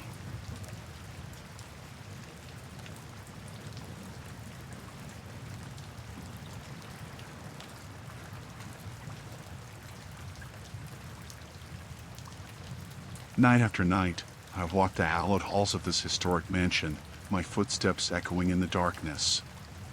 As the overnight caretaker, it's my duty to ensure the preservation of its antiquities and to guard its secrets. The mansion stands stoic, a relic of a bygone era, filled with priceless artifacts and the whispers of those who once dwelled within its walls.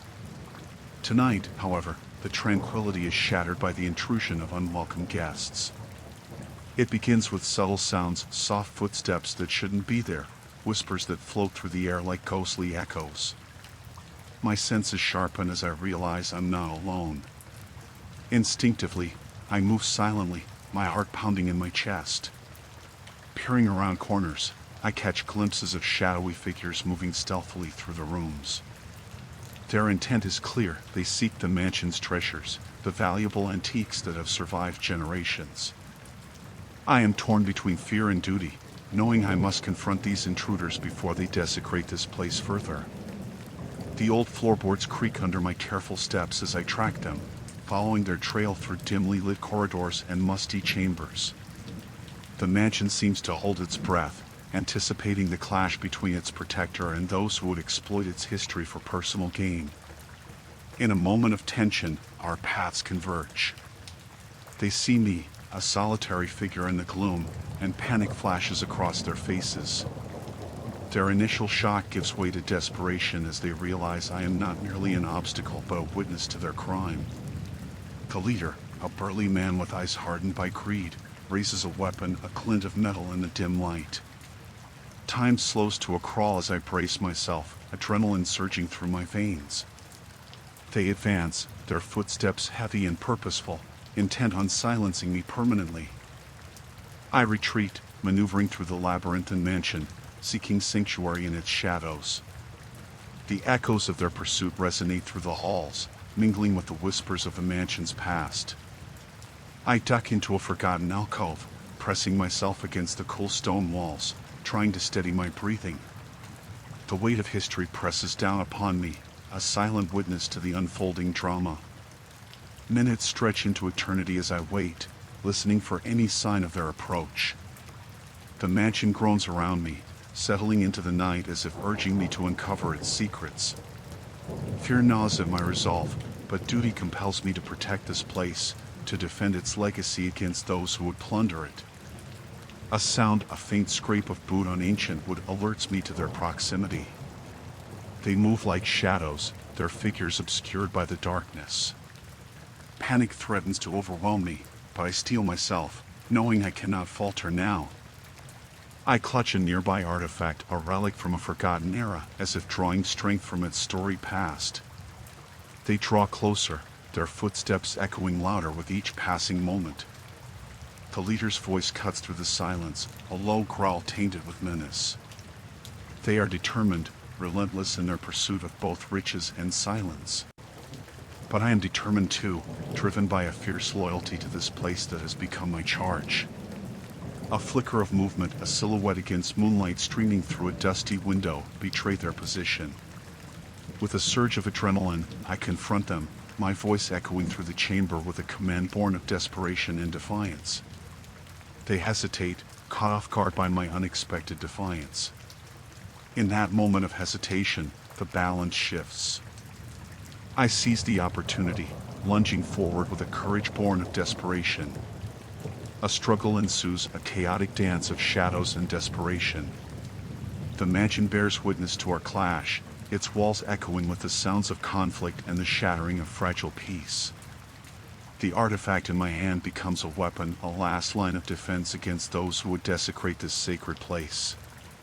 The leader's weapon flashes in the darkness, a glint of steel that threatens to extinguish the flickering flame of resistance. But I fight on, fueled by a determination that borders on madness. The mansion seems to hold its breath as the struggle reaches its crescendo. Each blow reverberates through the centuries-old timbers, a testament to the resilience of those who have fought to preserve its secrets. Blood mingles with dust, a grim reminder of the price of defiance in the face of greed. With a final surge of strength, I disarm the leader, sending his weapon clattering to the floor. The others hesitate, their resolve faltering in the face of my relentless determination. They retreat, fleeing into the darkness from which they came, leaving behind echoes of their intrusion. I collapse against the cold stone floor, my breath ragged and body trembling with exhaustion. The mansion embraces me in its ancient silence, offering solace in the aftermath of chaos. The artifact lies forgotten at my side, a silent witness to the night's harrowing events. Morning breaks over the horizon, casting a golden light upon the mansion's weathered facade. I emerge from the shadows, battered but unbowed, my steps echoing the determination that has marked this night. The mansion stands as it always has, a sentinel of history and a guardian of its secrets.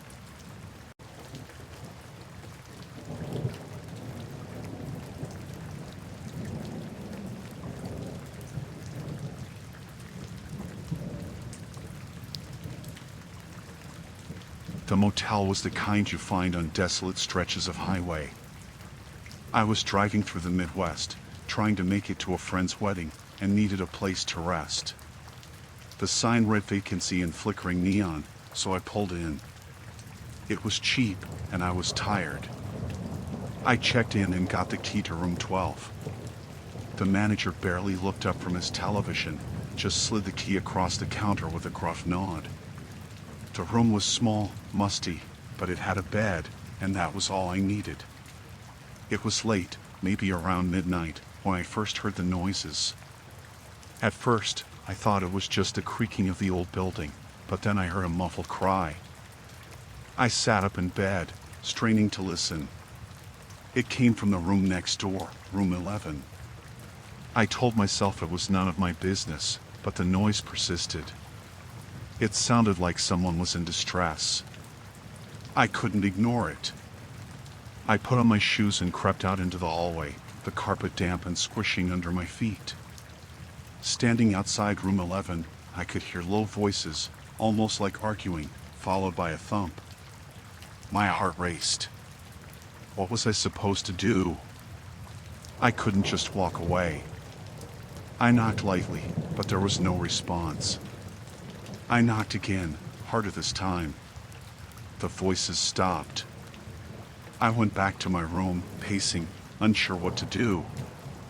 I grabbed my phone, ready to call the police, but what would I tell them? I decided to listen through the thin wall. I pressed my ear against it and heard what sounded like sobbing. I couldn't just leave it alone. I needed to know what was happening. I grabbed my flashlight and quietly opened my door, heading back to room 11. The door was slightly ajar, which made my skin crawl. I pushed it open a bit more and peered inside. The room was dimly lit, but I could see a man standing over a bound figure on the bed. The person on the bed, a woman, was gagged and tied up, struggling against her restraints. The man turned, and I ducked back, heart pounding. I needed to help her, but I had no idea how. I couldn't fight him. He was much larger than me. I went back to my room, grabbed the heaviest thing I could find, a lamp, and returned to room 11. My hands were shaking. I pushed the door open a bit more and saw the man had his back turned. I crept up behind him, raised the lamp, and brought it down on his head with all my strength. He staggered and fell, unconscious or worse. The woman's eyes widened with a mix of relief and fear. I rushed to her side, working quickly to untie her. "We need to get out of here," I whispered. She nodded, tears streaming down her face. I helped her up, and we made our way to the door, trying to be as quiet as possible. But as we stepped into the hallway, the man groaned. He was waking up. I felt panic rising in my throat. We hurried down the corridor, but I could hear him stumbling to his feet behind us. We reached the lobby, and I shouted for the manager. The manager looked up, alarmed, but before he could react, the man from room 11 burst through the hallway door. I shoved the woman behind me, trying to shield her as best as I could. The manager grabbed the phone, presumably to call the police, but the man lunged at me. We struggled, crashing into the walls and knocking over a display of cheap souvenirs. The woman screamed, but I managed to land a punch, dazing him. The manager finally got through to the police, shouting for help. We backed away, keeping an eye on the man who was now clutching his head, glaring at us with murderous intent. Minutes felt like hours, but soon enough, the wail of sirens filled the air. The police arrived, bursting through the doors and tackling the man to the ground. The woman collapsed into a chair, sobbing uncontrollably. I sank down next to her, trying to process what had just happened. The police took statements, and the man was hauled away in handcuffs, still cursing us. It turned out the woman had been kidnapped days earlier and was being held for ransom.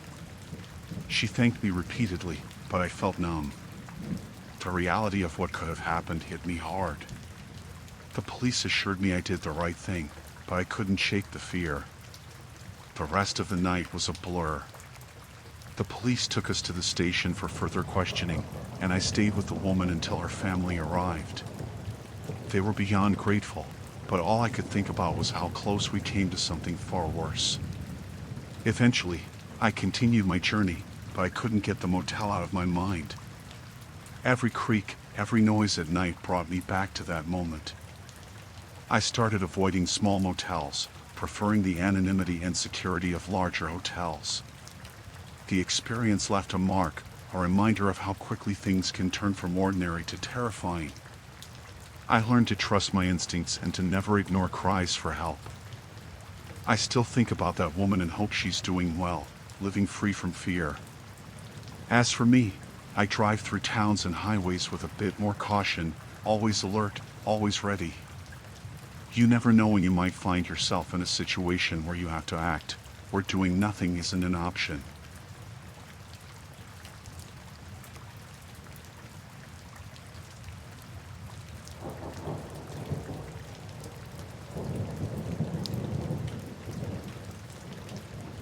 rain started pouring down in sheets, hammering against my windshield.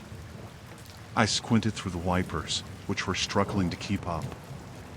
I was on a lonely stretch of road, surrounded by nothing but fields and the occasional cluster of trees. It was getting dark, and I needed to find shelter fast. Suddenly, my car skidded on a slick patch of road. I lost control, and the car veered off the road into a ditch. I hit the brakes, but it was too late. The car came to a jarring stop, and I sat there for a moment, stunned and shaken. The engine sputtered and died. I tried starting the car again, but it was no use. The storm was raging, and I knew I couldn't stay in the car all night. I grabbed my coat and flashlight from the back seat and stepped out into the downpour. My phone had no signal, so calling for help wasn't an option. I looked around and saw a faint light in the distance. It looked like a house. I decided to make my way there, hoping to find help or at least some shelter from the storm. The mud sucked at my shoes as I trudged through the field, but I kept moving, driven by the need to get out of the rain. As I got closer, I saw that it was an old farmhouse. It looked abandoned, but the light I had seen was coming from inside. I reached the front porch and knocked on the door, but there was no answer. I tried the handle, and the door creaked open. I stepped inside, calling out to see if anyone was there. The house was dark except for a single dim light in the hallway. The air smelled musty, like it had been closed up for a long time. I called out again, louder this time, but still, no one answered. I walked down the hallway, the floorboards creaking under my feet. The light was coming from a room at the end of the hall. As I got closer, I could hear faint voices. I hesitated, my hand on the doorknob. Something felt off, but I needed to get out of the storm. I pushed the door open and stepped into a small room. There was a fireplace with a weak fire burning in it, casting flickering shadows on the walls. A man and a woman were sitting at a table, staring at me with wide eyes. They looked disheveled and tense. "I'm sorry to intrude," I said, "but my car broke down, and I need help. Can I use your phone?" The man stood up slowly, his eyes never leaving mine. "We don't have a phone," he said. His voice was flat, emotionless. The woman remained silent, her eyes darting between me and the man. "Please, I just need to wait out the storm," I said, trying to keep my voice steady. The man nodded slowly. "You can stay," he said, "but you should leave as soon as the storm passes." Something in his tone made me uneasy, but I didn't have much choice. He showed me to a small room with a bed and a window. The window was boarded up, letting in only a sliver of light. I sat on the bed, my clothes still damp, and tried to calm my racing heart. The house was eerily quiet, except for the occasional creak and the sound of the rain. I lay down, trying to get some rest, but sleep wouldn't come. I kept thinking about the strange way the man had looked at me. I decided to get up and look around, hoping to find something that could help me understand what was going on. I crept back down the hallway, careful not to make any noise. The house felt like a maze, with doors leading to more doors. I opened one and found a small room filled with old, dusty furniture covered in sheets. I moved on to the next door. I found a staircase leading to the basement. Curiosity got the better of me, and I started down the stairs. The air grew colder with each step. At the bottom, I found another door. I hesitated, my hand hovering over the doorknob. I opened the door slowly and stepped inside. The room was dark, but my flashlight revealed old tools and broken furniture. In the corner, I saw a figure huddled on the floor. I moved closer and realized it was a young girl, her hands tied and her mouth gagged. My heart pounded as I knelt beside her. "It's okay, I'm here to help," I whispered, trying to untie her. She looked at me with wide, terrified eyes and shook her head frantically. I worked faster, finally freeing her hands and removing the gag. "We have to get out of here," she whispered. "They'll be back soon." I helped her to her feet, and we started back up the stairs as quietly as we could. When we reached the top, we heard voices coming from the hallway. The man and the woman were looking for me. "We need to hide," the girl said, pulling me towards a closet. We squeezed inside, closing the door just as the footsteps grew louder. I held my breath, listening as the man and woman walked past, their voices low and angry. "We need to find her," the man said. "She could ruin everything." The woman agreed, and their voices faded as they moved further down the hallway. We waited a few more minutes before slipping out of the closet and heading for the front door. We made it outside, but the rain was still coming down hard. I looked around, trying to figure out which way to go. "There's a barn out back," the girl said. "We can hide there until the storm passes."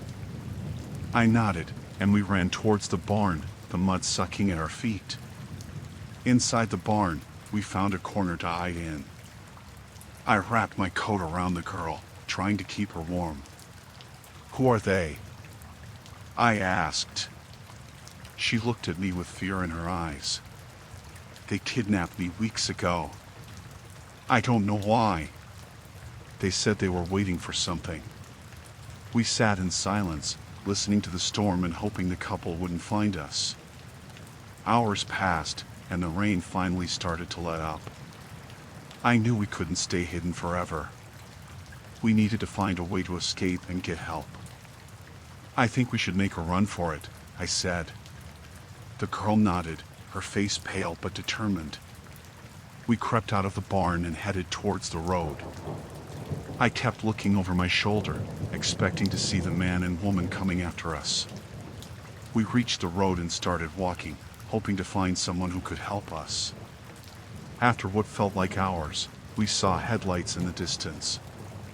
I waved my arms, and the car slowed down. The driver rolled down the window, looking at us with concern. "Are you okay?" he asked. "We need help," I said.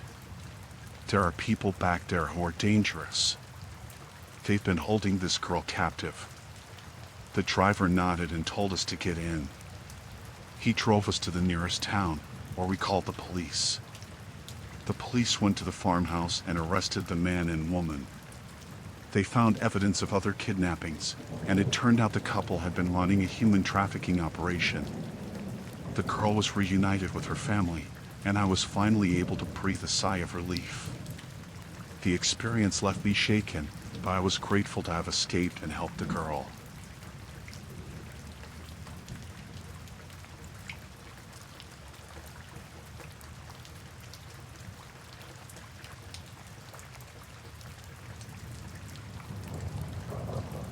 I was on a long road trip through the Midwest, trying to get to a friend's wedding.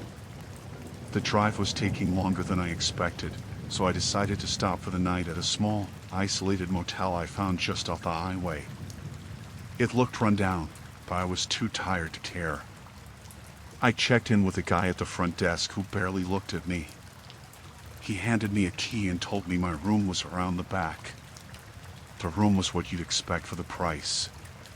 It was old, smelled a bit musty, and the bed creaked when I sat on it. I set my bag down, took a quick shower, and then collapsed onto the bed. I was exhausted, so I fell asleep almost immediately. Sometime in the middle of the night, I thought I heard something outside my door. It sounded like someone was trying to open it. I got up and looked through the peephole, but I couldn't see anything. I figured it was just my imagination or maybe the wind. I went back to bed, but I couldn't shake the uneasy feeling. When I woke up the next morning, I felt groggy. I got dressed and went outside to get to my car, but it wasn't where I had parked it. Panic set in. I ran around the lot, thinking maybe I had parked it somewhere else, but it was gone. I went back to my room, and that's when I noticed my bag was missing too. My wallet, my phone, everything was in there. I went to the front desk to report the theft. The same guy was there, but he acted like he didn't remember me checking in. He said he didn't see anything and that it was probably my fault for not locking my car. I knew I had locked it, though. The more I talked to him, the more hostile he became. He said there was nothing he could do and told me to leave. Without my car and my belongings, I was stranded. I went back to my room, trying to figure out what to do next. There was no one else around. It felt like I was the only guest at the motel. I decided to walk down the road to see if I could find help, but as I walked, I felt like I was being watched. I saw an old payphone near the edge of the property and tried to use it, but it was broken. When I turned around, I saw the guy from the front desk watching me from the doorway of the office. He had a strange look on his face, almost like he was enjoying my desperation. I went back to my room, feeling hopeless. I tried to think of a plan, but without my phone or any way to contact someone, I was stuck. I heard footsteps outside again and decided to see who it was. When I opened the door, I saw two men standing there, both of them looking rough and unfriendly. They told me they were there to help, but their smiles didn't reach their eyes. I backed away, trying to close the door, but one of them shoved it open and pushed me back into the room. They started going through my things, even though there wasn't much left to take. They found my car keys, which I had left on the nightstand, and one of them pocketed them with a grin. I tried to leave, but the other man blocked my way. They told me I wasn't going anywhere until I paid them for helping me. I had nothing to give them, and they knew it. They started arguing with each other, and I took the chance to slip past them and run out the door. I ran down the road, not looking back. I could hear them yelling, but I kept going. After what felt like hours, I saw a small diner up ahead. I burst through the doors, out of breath, and told the people inside what had happened. They looked at me with a mix of pity and disbelief, but called the police for me. When the police arrived, I told them everything. They went to the motel, but by the time they got there, the place was empty. The guy at the front desk and the two men were gone. They found my car hidden behind the motel, but everything inside it was gone. My belongings were never found. The police took me to the station where I could finally call my family. They helped me get back on my feet, but the whole experience left me shaken. I couldn't believe how quickly things had gone wrong and how vulnerable I had been. I still think about that night sometimes. The feeling of being watched, the hostility of the motel staff, and the terror of realizing I was stranded with no help in sight. It's made me more cautious, especially when traveling alone.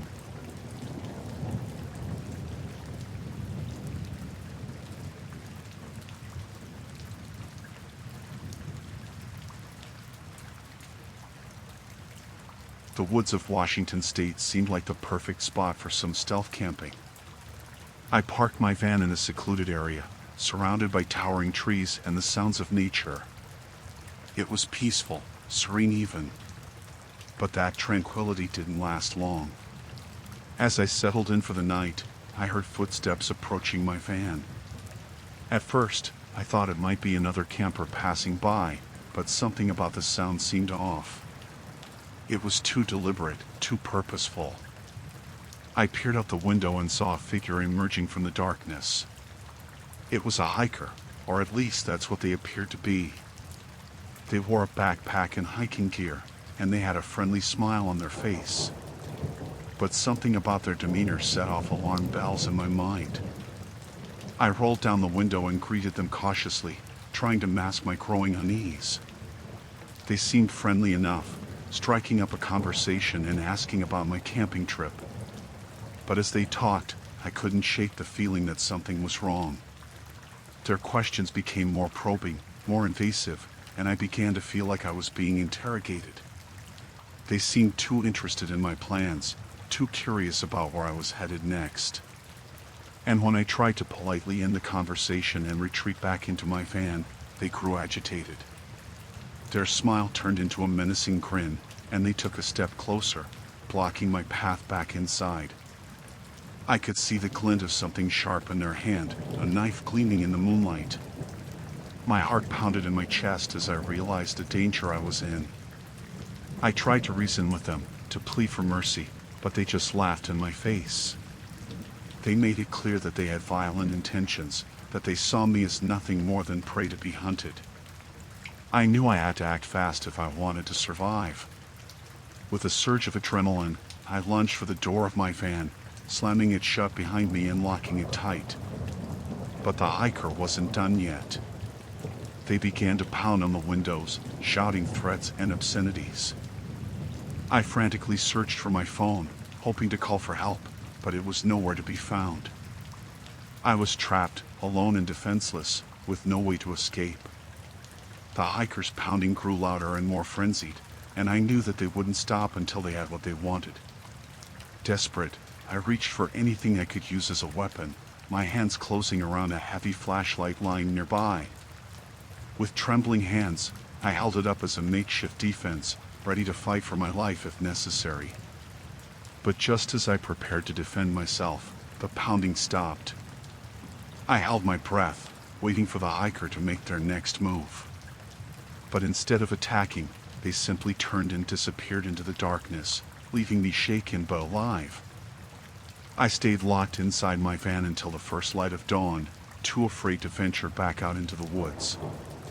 When morning finally came, I emerged cautiously, scanning the area for any sign of danger. But the hiker was gone, leaving no trace behind. I packed up my things quickly and drove away from the forest as fast as I could, vowing never to return to that cursed place again. Even now, as I write this post from the safety of my home, I can't shake the memory of that terrifying encounter.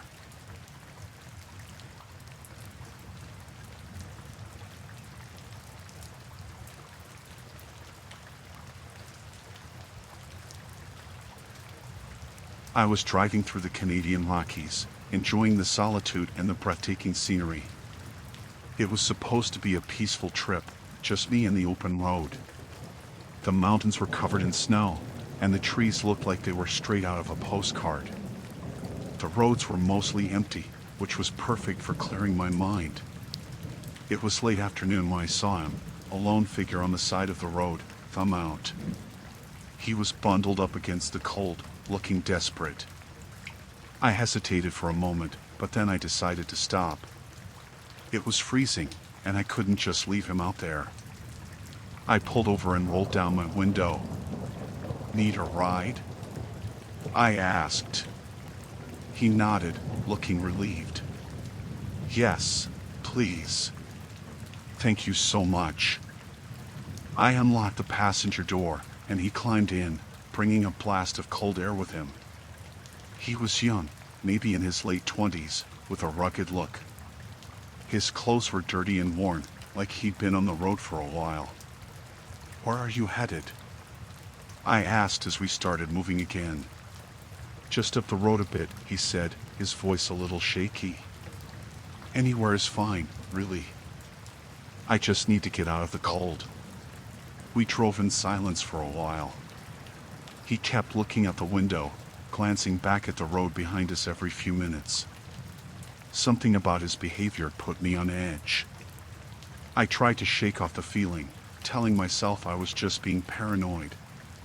After about an hour, we reached a small gas station.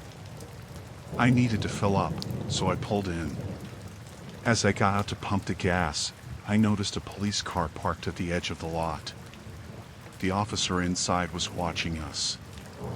My passenger saw it too and tensed up. "Everything okay?" I asked, trying to sound casual. He nodded quickly. "Yeah, just not a fan of cops." I paid for the gas and we got back on the road.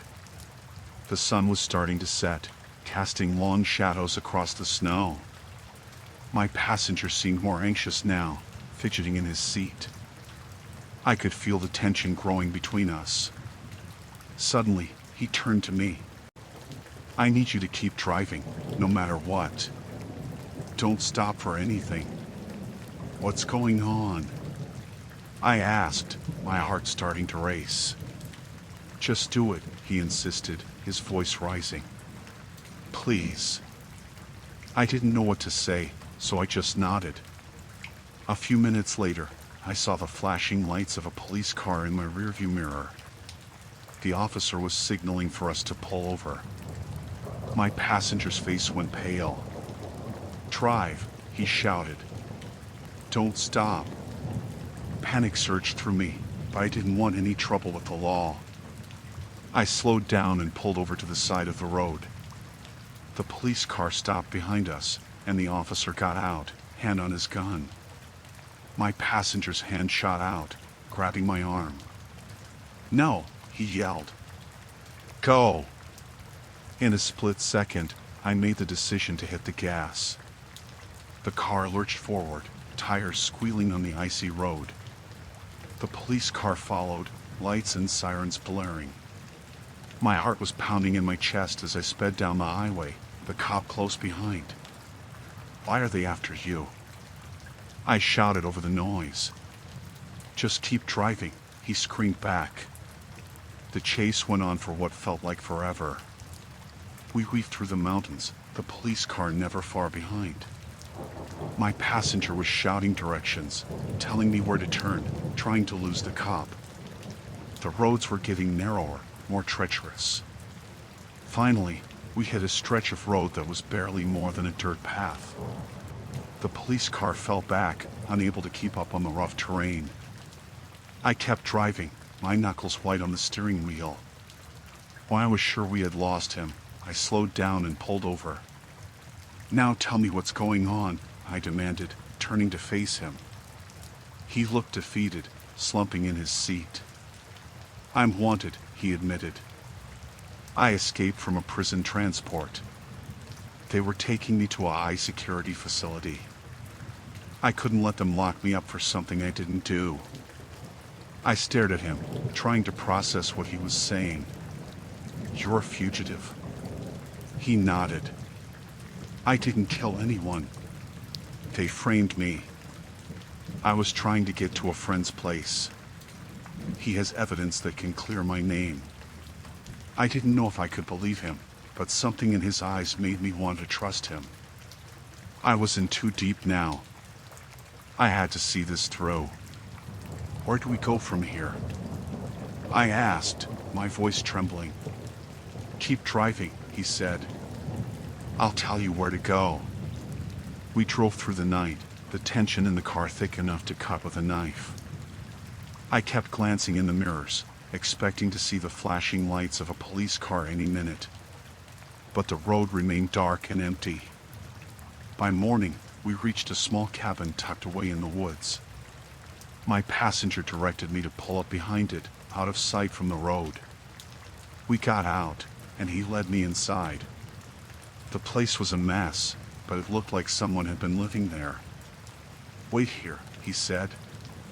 I need to make a call. He disappeared into another room, leaving me alone. I sat on the edge of a worn-out couch, my mind racing. What had I gotten myself into? I was harboring a fugitive. If the police found us, I'd be in just as much trouble as he was. After what felt like an eternity, he came back, a relieved look on his face. My friend is coming to get us. He's bringing the evidence.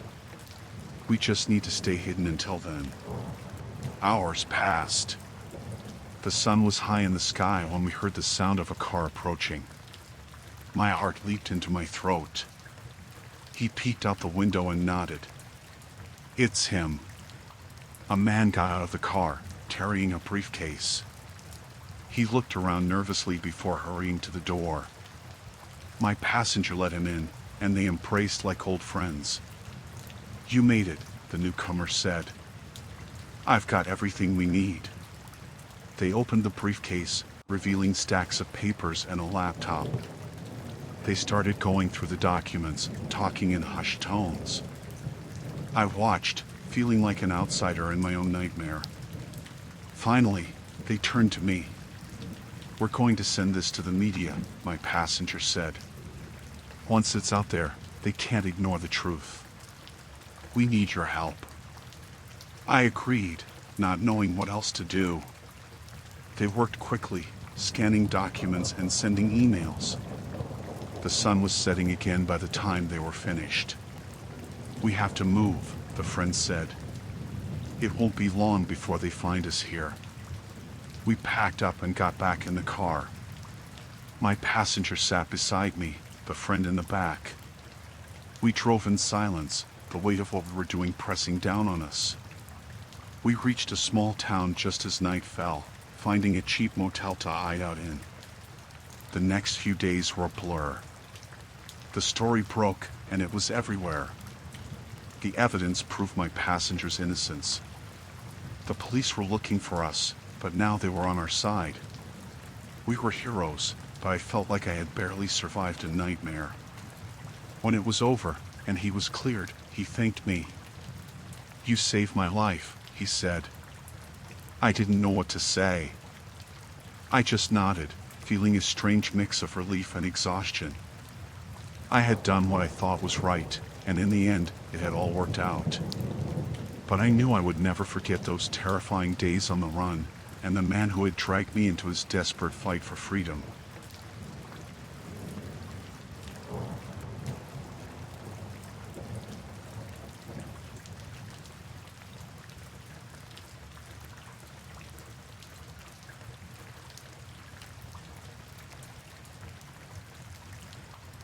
I had been planning my summer hiking Yosemite for months.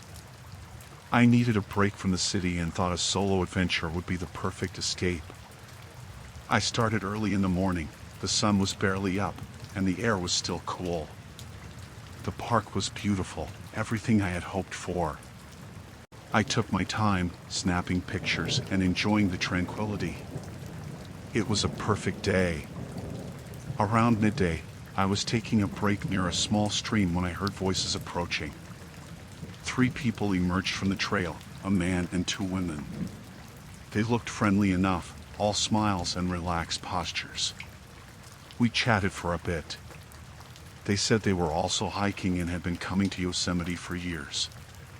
They seemed to know the area well, and I felt comfortable with them. They invited me to join them, saying they knew a great spot not too far off the main trail where we could get an incredible view of the valley. I hesitated for a moment but decided to go along. I figured it would be nice to have some company for a while. We walked and talked, and they seemed genuinely nice. As we moved further off the main path, the trail became less defined. The man, who introduced himself as David, led the way. He pointed out various landmarks and shared stories about past hikes. The women, Sarah and Emily, walked behind me, keeping up a friendly chatter. I didn't think much of it at the time. After about an hour of walking, the trail completely disappeared. I started feeling uneasy and asked if we were close to the spot they mentioned. David assured me it was just a bit further, but the tone of his voice had changed slightly. It wasn't the same friendly tone from before. I shrugged it off, trying to stay positive. We finally arrived at a clearing. The view was breathtaking, but my discomfort grew. The spot was isolated, far from any marked trails. David suggested we take a break, so we all sat down. They offered me some water and snacks, which I politely declined, sticking to my own supplies. As we rested, their behavior started to change. They became more silent, exchanging glances that made me feel like an outsider. I decided it was time to head back and mentioned I wanted to return to the main trail. David didn't argue but suggested a different route back, saying it would be faster. I agreed, not wanting to cause any trouble.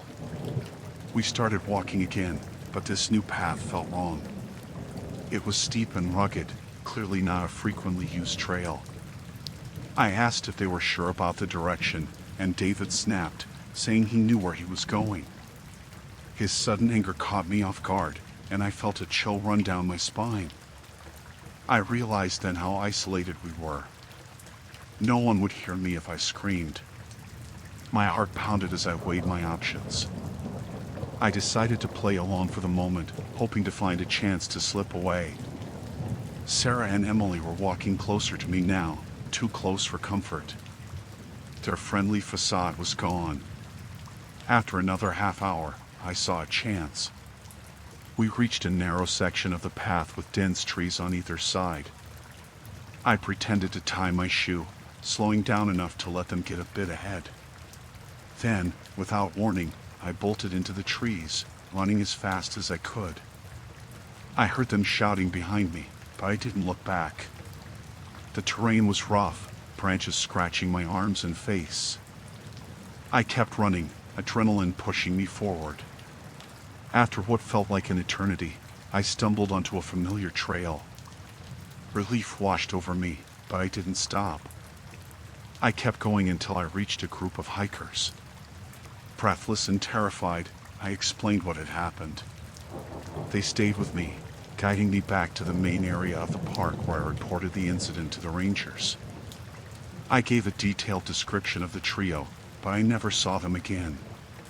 The rangers assured me they would investigate, but I couldn't shake the feeling that they were still out there, somewhere in the park. I cut my trip short and returned home, shaken but safe. The experience haunted me for weeks. I had always been careful, never expecting such danger in a place I loved. I learned to trust my instincts and never let my guard down, no matter how friendly strangers might seem. That hike changed me. Yosemite, a place of beauty and peace, now held a darker memory. I still love hiking, but I'm more cautious now.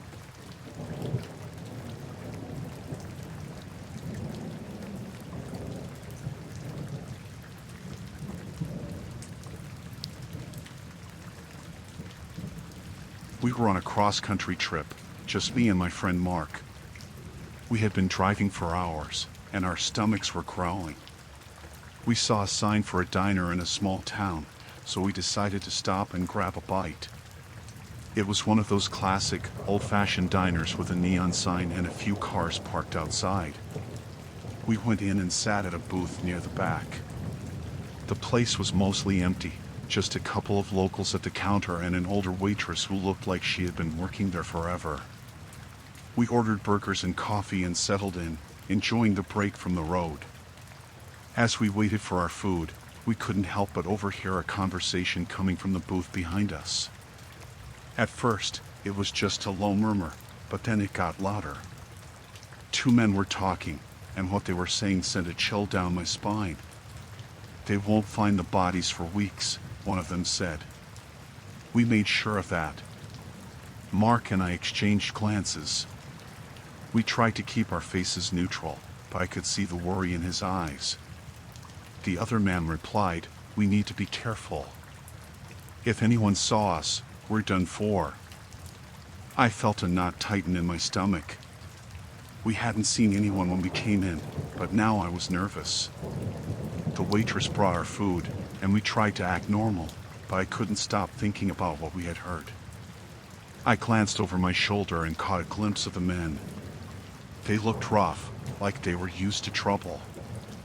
We ate quickly, hardly tasting the food. I whispered to Mark, "We need to get out of here."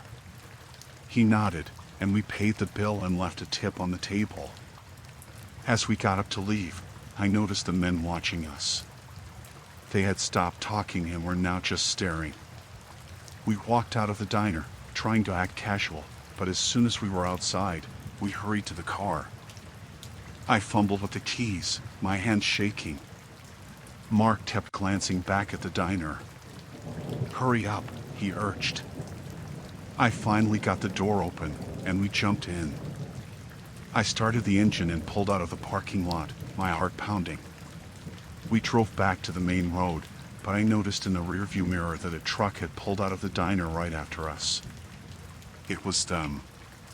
"They're following us," I said, trying to keep my voice steady. Mark looked back and cursed under his breath. "What do we do?" he asked. "Just drive," I said. "We need to lose them." I pressed the gas pedal and sped up, but the truck stayed right on our tail. We were on a lonely stretch of road, No other cars in sight. The sun was setting, and the shadows were getting longer.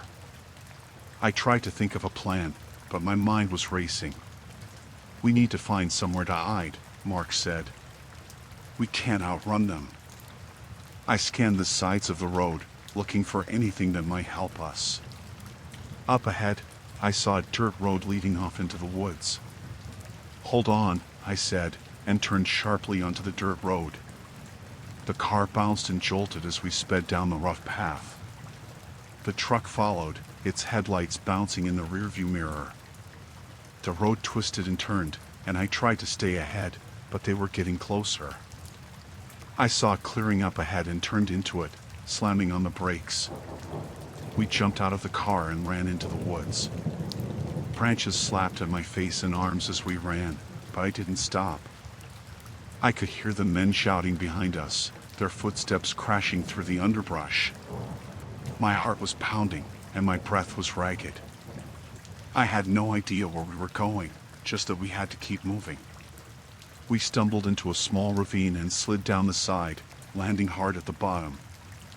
I could hear the men searching above us, their voices getting closer. Mark and I pressed ourselves against the dirt wall, trying to stay silent. "They went this way," one of the men shouted. I held my breath, praying they wouldn't find us. The seconds stretched into minutes, and I could hear my own heartbeat in my ears. Then, the voices started to fade. They were moving away.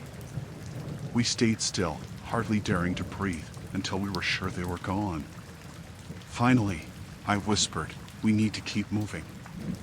Mark nodded, and we climbed out of the ravine, careful to stay quiet. We made our way through the woods, putting as much distance between us and the men as we could. It was dark now, and the forest was eerily quiet. After what felt like hours, we stumbled onto another road. We had no idea where we were, but we followed it, hoping it would lead us to safety. Eventually, we saw headlights in the distance. A car was coming. We stepped out onto the road and waved it down. The car stopped, and a middle-aged couple rolled down the window. "Are you okay?" the woman asked, concern in her voice. "We need help," I said. "Please, just take us to the nearest town." They let us in, and we explained what had happened as they drove. They took us to the nearest police station, where we reported everything.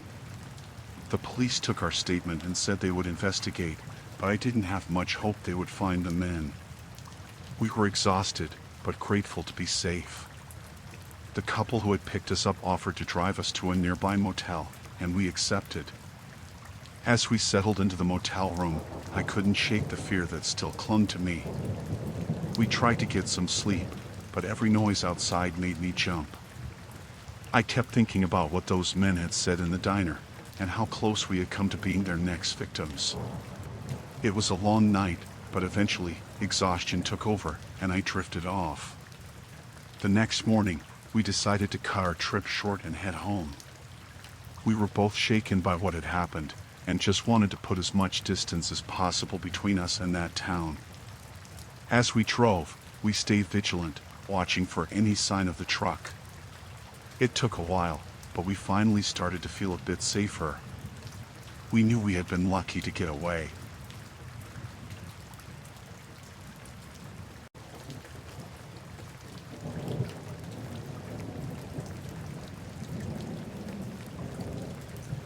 The sun was setting over the vast expanse of the African bush as my brother and I set up camp for the night, the sounds of the wilderness echoing all around us. We had ventured deep into the heart of the bush, far from civilization, seeking adventure and the chance to connect with nature. But as darkness fell and the stars began to twinkle overhead, a sense of unease settled over us like a heavy blanket.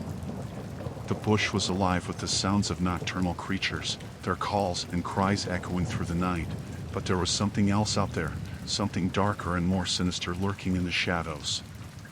We huddled around the campfire, our senses on high alert, as we listened to the sounds of the night. But as the hours passed and the darkness deepened, a new sound reached our ears, the distant crackle of gunfire, echoing through the stillness like a warning from the depths of the wilderness. Fear gripped my heart as I realized what we were hearing: poachers, ruthless men who would stop at nothing to get what they wanted.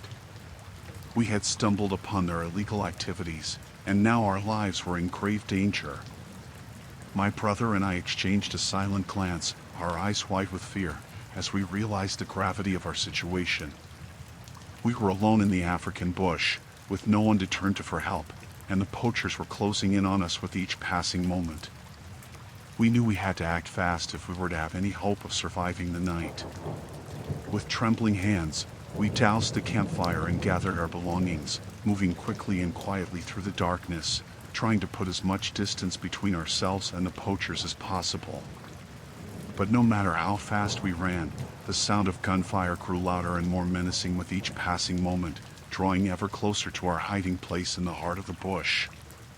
Panic surged through my veins as I realized that we were being hunted, that the poachers were closing in on us with ruthless determination. We had nowhere to run, nowhere to hide, and our only hope of survival lay in outsmarting our pursuers and finding a way to escape the bush alive. We pressed on through the night, our hearts pounding in our chests as we navigated the treacherous terrain, our senses on high alert for any sign of danger. But as dawn broke over the horizon and the first light of morning pierced the darkness, we knew that we were running out of time. Exhausted and on the brink of collapse, we stumbled upon a small clearing in the bush, our breath coming in ragged gasps as we collapsed to the ground, our bodies battered and bruised from our harrowing ordeal. But as we lay there, gasping for breath and praying for deliverance, a miracle occurred: the sound of approaching voices, shouting and calling out to us in the distance. Relief flooded through me as I realized that we were saved by the timely arrival of a group of park rangers who had come to our rescue just in the nick of time. They led us to safety, their faces grim with determination as they explained the gravity of the situation. The poachers had been apprehended, their illegal activities brought to an end, and we were safe once more. As we emerged from the bush, blinking in the bright light of day, I couldn't help but feel a sense of profound gratitude for the park rangers who had saved our lives, and a newfound respect for the untamed wilderness of the African bush.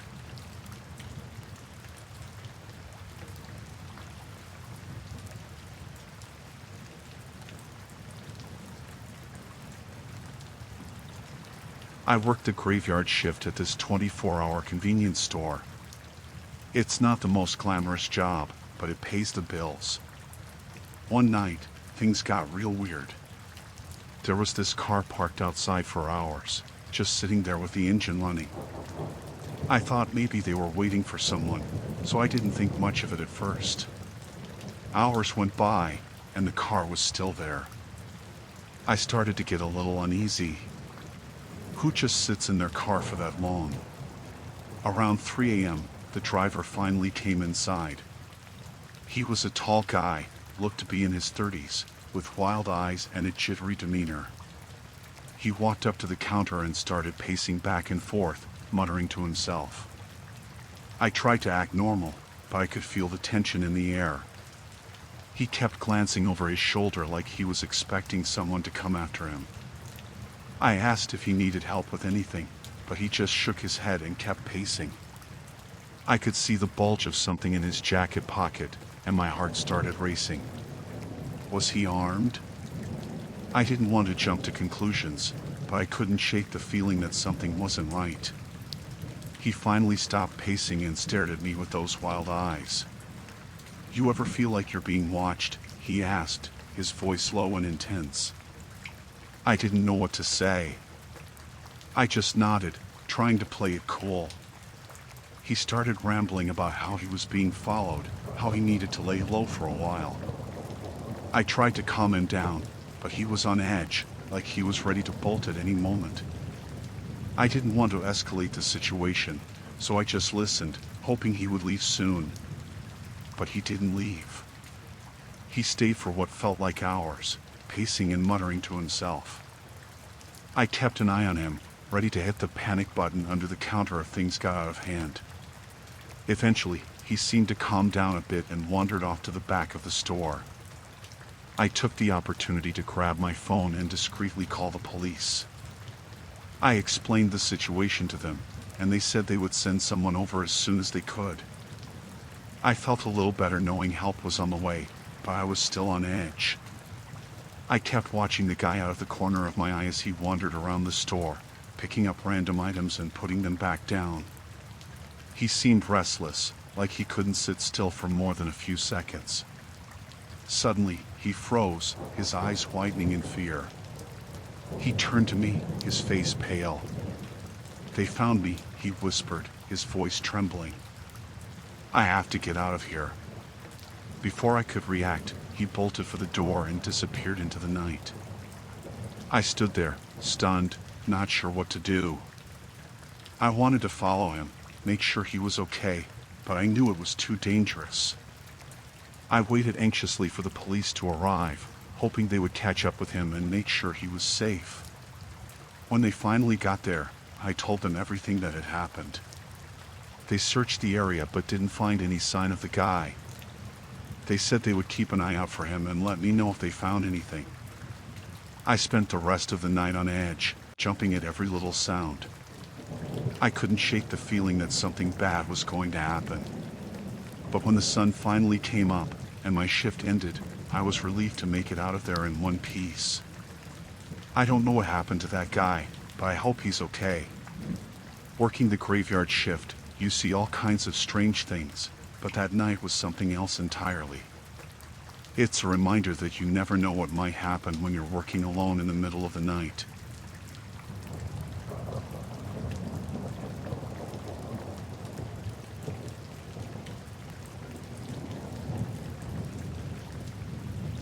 I was driving alone in the outskirts of Las Vegas, the city lights fading behind me as I headed towards the empty desert. The road stretched out ahead, dark and desolate, with nothing but the occasional cactus and tumbleweed for company. It was late, and I was tired, but I wanted to make it to my destination before calling it a night. As I drove, I noticed headlights in my rearview mirror. At first, I didn't think much of it, assuming it was just another traveler on the road. But then the car got closer, tailgating me and flashing its high beams. I frowned, wondering why they were driving so aggressively. I tried to ignore them, focusing on the road ahead. But the car didn't let up, swerving dangerously close to my bumper and then falling back again. I felt a knot of fear in my stomach, realizing that this was no ordinary driver. They were deliberately trying to intimidate me. I sped up, hoping to lose them, but they matched my speed, staying right on my tail. Panic surged through me as I realized they weren't going to give up easily. I had to do something before they caused an accident. I glanced at my phone, debating whether to call the police. But I didn't want to take my eyes off the road for even a second. Instead, I focused on staying calm and getting away from the other car. I saw it turn off up ahead, a narrow dirt road leading into the desert. Without thinking, I veered off the highway and onto the rough terrain. The car followed, its headlights bobbing over the bumps and dips in the road. I pushed my car to its limits, weaving through the desert landscape in a desperate attempt to escape.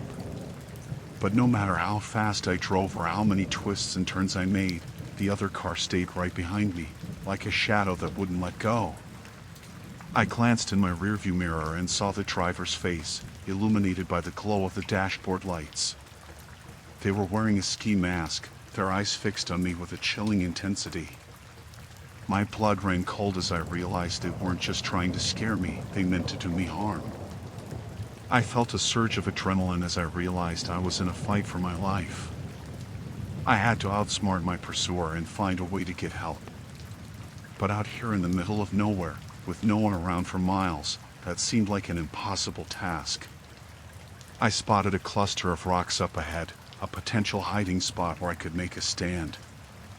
I slowed down, waiting until the last possible moment before swerving off the road and ducking behind the boulders. The other car screeched to a halt behind me, its headlights cutting through the darkness like twin searchlights. I held my breath, waiting for them to find me. But seconds ticked by, and there was no sign of movement. I risked a glance around the edge of the rock, my heart pounding in my chest. The other car was parked a few yards away, its engine idling. But there was no sign of the driver. I knew I couldn't stay hidden forever. Sooner or later, they would find me, and then I would be defenseless. I had to come up with a plan, and fast. I reached into the glove compartment and grabbed a flashlight, flicking it on and shining it towards the other car. I didn't see anyone inside, but that didn't mean they weren't out there, waiting for me to make a move. I took a deep breath and stepped out from behind the rocks, keeping the flashlight trained on the other car. I moved slowly, my senses on high alert, ready for anything. Suddenly, I heard a noise behind me, the crunch of gravel underfoot. I spun around, the beam of my flashlight cutting through the darkness. And that's when I saw them, the driver, emerging from the shadows with a knife in their hand. I froze, my mind racing as I tried to think of a way out of this nightmare. But before I could react, they lunged at me, the glint of the blade flashing in the moonlight. Instinct took over, and I dodged out of the way, feeling the rush of air as the knife sliced through the space where I had been standing. Adrenaline surged through me as I fought back, swinging the flashlight like a weapon and aiming for their head. There was a sickening thud as the flashlight connected with their skull, and they stumbled backwards, dazed. I didn't hesitate. I ran, my feet pounding against the hard desert ground as I sprinted towards my car. I could hear them behind me, cursing and shouting threats. But I didn't look back. I reached my car and jumped inside, slamming the door shut and locking it behind me. I started the engine and peeled out of the dirt road, leaving the other car and its driver far behind me. As I drove, my hand shook on the wheel, and tears streamed down my face. But I didn't stop until I reached the safety of the nearest town, where I called the police and reported what had happened. They promised to investigate, but I knew it would be hard to find someone in the vast expanse of the desert. I never found out who was chasing me that night, or why they had targeted me. But I'll never forget the terror I felt as I fought for my life in the middle of the desert, with no one around to help.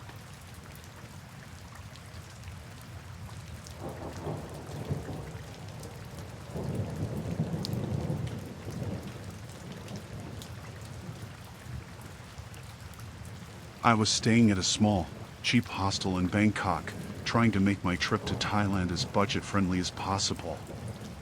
The place was run down but had a certain charm, with a common area where travelers would gather to share stories. That's where I met Sarah. Sarah seemed friendly and approachable, a fellow traveler from Australia. We clicked immediately, bonding over our love of adventure and exploring new places.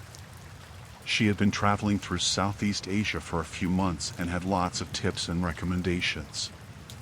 We decided to explore the city together, and I felt lucky to have found a travel buddy so quickly. We spent the next few days visiting temples, markets, and street food stalls. Sarah knew all the best spots, and it felt like having a personal tour guide. One evening, she suggested we visit a lesser-known night market outside the tourist areas. She said it was a hidden gem, with the best food and unique souvenirs. We took a tuk-tuk to the market, and as we wandered through the stalls, I noticed it was much quieter than the bustling markets in the city center. Sarah led the way, guiding me through narrow alleys until we reached a small, dimly lit bar. She suggested we go in for a drink, and though I was a bit hesitant, I followed her. The bar was nearly empty, just a few locals and a couple of other foreigners. We sat at a table near the back, and Sarah ordered drinks for us. As we chatted, I started feeling a bit lightheaded. I chalked it up to the heat and the long day of walking, but then my vision began to blur. I looked at Sarah, trying to tell her something was wrong, but she just smiled and kept talking. My head felt heavy, and I struggled to stay awake. I realized too late that something was very wrong. The last thing I saw before everything went black was Sarah's cold, calculating expression. When I woke up, I was in a dark, cold room. My hands and feet were tied, and my head was pounding. Panic set in as I tried to remember what happened. I could hear muffled voices outside the door, speaking in a language I didn't understand. I struggled against the ropes, but they were too tight. The door creaked open, and a man stepped in, his face hidden in shadows. He spoke to me in broken English, telling me to stay quiet and that everything would be over soon. My heart raced as I realized I had been kidnapped. I asked about Sarah, but the man just laughed and left the room. I spent what felt like hours in that room, fear gripping me with every passing minute. Eventually, the door opened again, and two men came in. They untied my feet and dragged me out into a dimly lit hallway.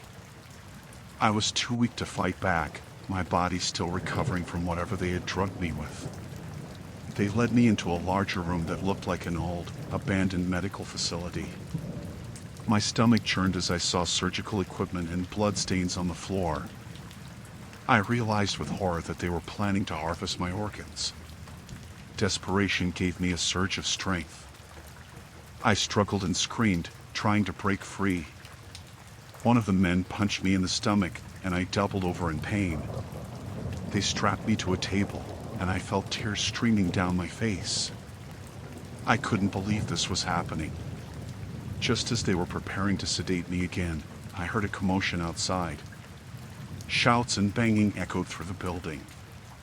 The men exchanged worried glances, and one of them left the room to check what was happening. The remaining men hesitated, clearly unsure of what to do. The door burst open, and a group of police officers stormed in.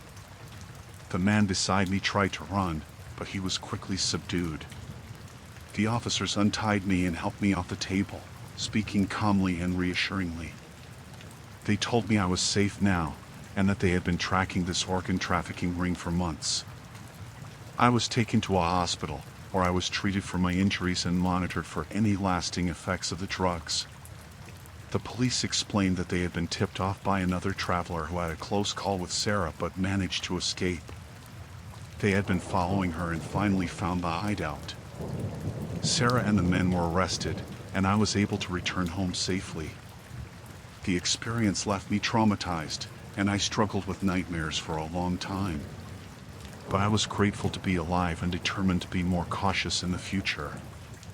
Traveling is supposed to be about adventure and discovery, but I learned the hard way that not everyone you meet has good intentions. I'm still passionate about exploring the world, but now I'm much more careful about who I trust.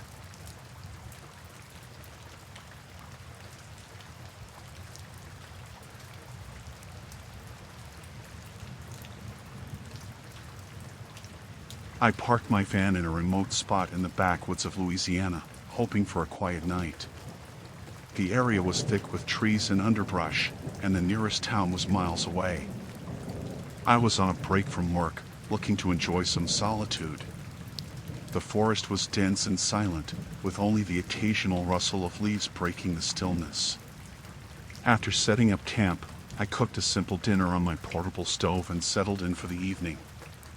The air was cool, and the sky was clear.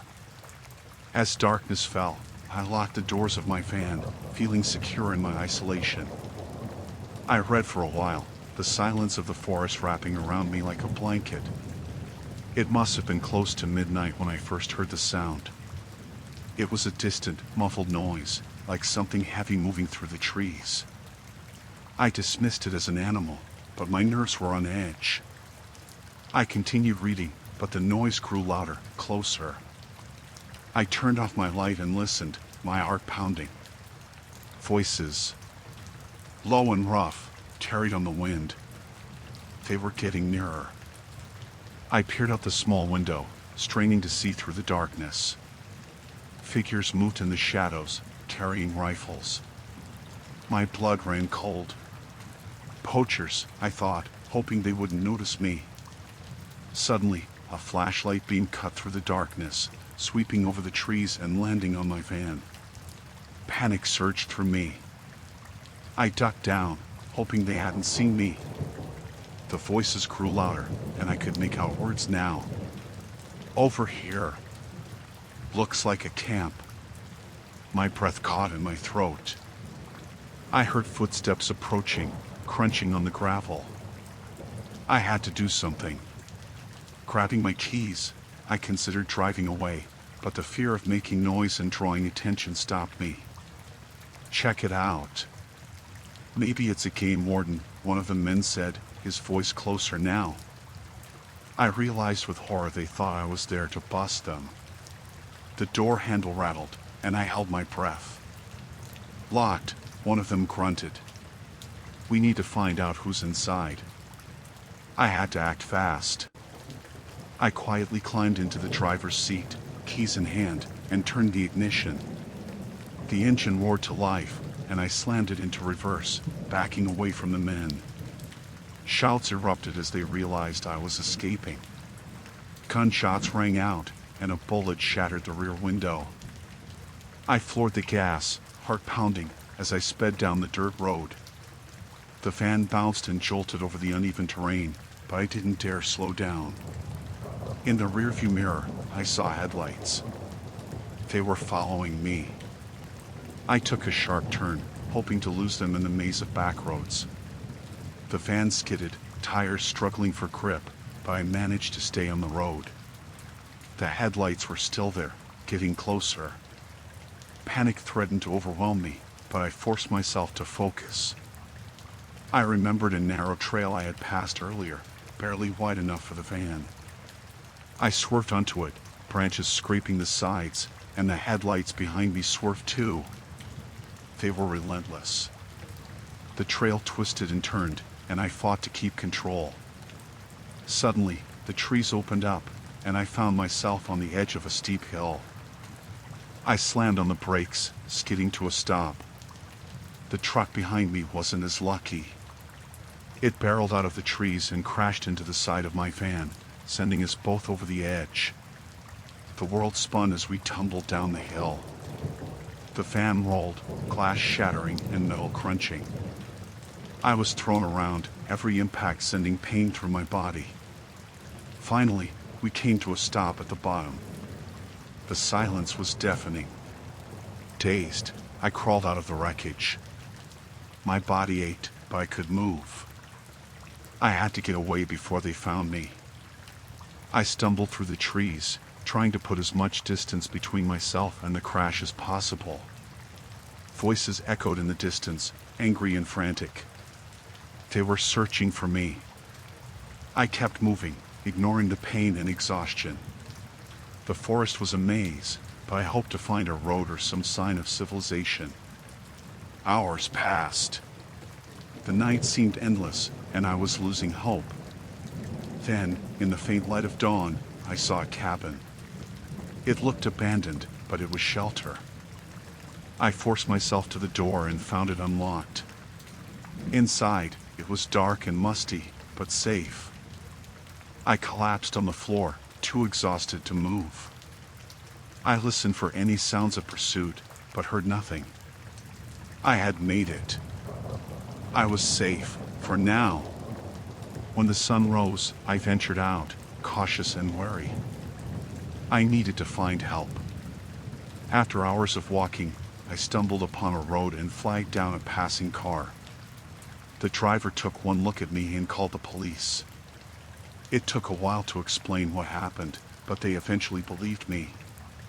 The poachers were caught, their operation shut down. I was treated for my injuries and given a ride back to town. The experience left me shaken and wary of the wilderness.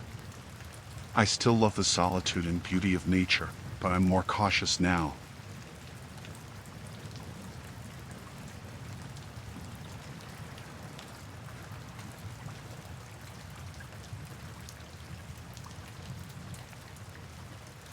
I bought the laptop from a guy on Craigslist. My old one had crashed, and I needed a replacement fast for work. The guy seemed normal enough, a little nervous maybe, but he handed it over with no issues. I got home, booted it up, and everything seemed fine. It was only later that night, while I was going through the files, that I found something strange. There was a folder hidden deep in the system. It didn't have a name, just a string of random characters. I almost ignored it, but curiosity got the better of me. Inside were hundreds of files. Videos, documents, images. It didn't take long to realize they were all illegal. Horrific stuff. I shut the laptop, heart pounding. I decided to call the police, but first, I needed some air. I walked out onto my balcony, trying to calm down. That's when I noticed a car parked across the street. It was the same car the guy had driven when he sold me the laptop. The hairs on my neck stood up. Was he watching me? I went back inside and called 911. I told them everything about the laptop and the files. They said someone would come over right away. I stayed near the window, keeping an eye on the car. It hadn't moved. Minutes later, the doorbell rang. I opened the door to two officers. I showed them the laptop and the files. They took it seriously, which was a relief. One of the officers took the laptop while the other stayed with me, asking questions. Suddenly, there was a loud crash from the front door. The officer with me drew his weapon and told me to stay put. I heard shouting, followed by gunshots. The officer guarding me told me to hide. I ducked into the bathroom, trembling. After what felt like hours, the noise stopped. The officer came to get me. The other officer was down, and the guy from Craigslist was dead. It turns out he had been watching me, and when he saw the cops, he panicked. The police took my statement and assured me they'd handle everything. I stayed with a friend that night, too scared to be alone. The next day, they contacted me to say the files on the laptop were part of a larger investigation. The guy had been involved in some serious criminal activities. I was relieved it was over, but I couldn't shake the feeling of being watched. I moved to a new apartment, hoping a change of scenery would help. It took a while, but life started to feel normal again. I got a new laptop, this time from a store. I still think about that night sometimes, especially when I see a car parked too long outside my building.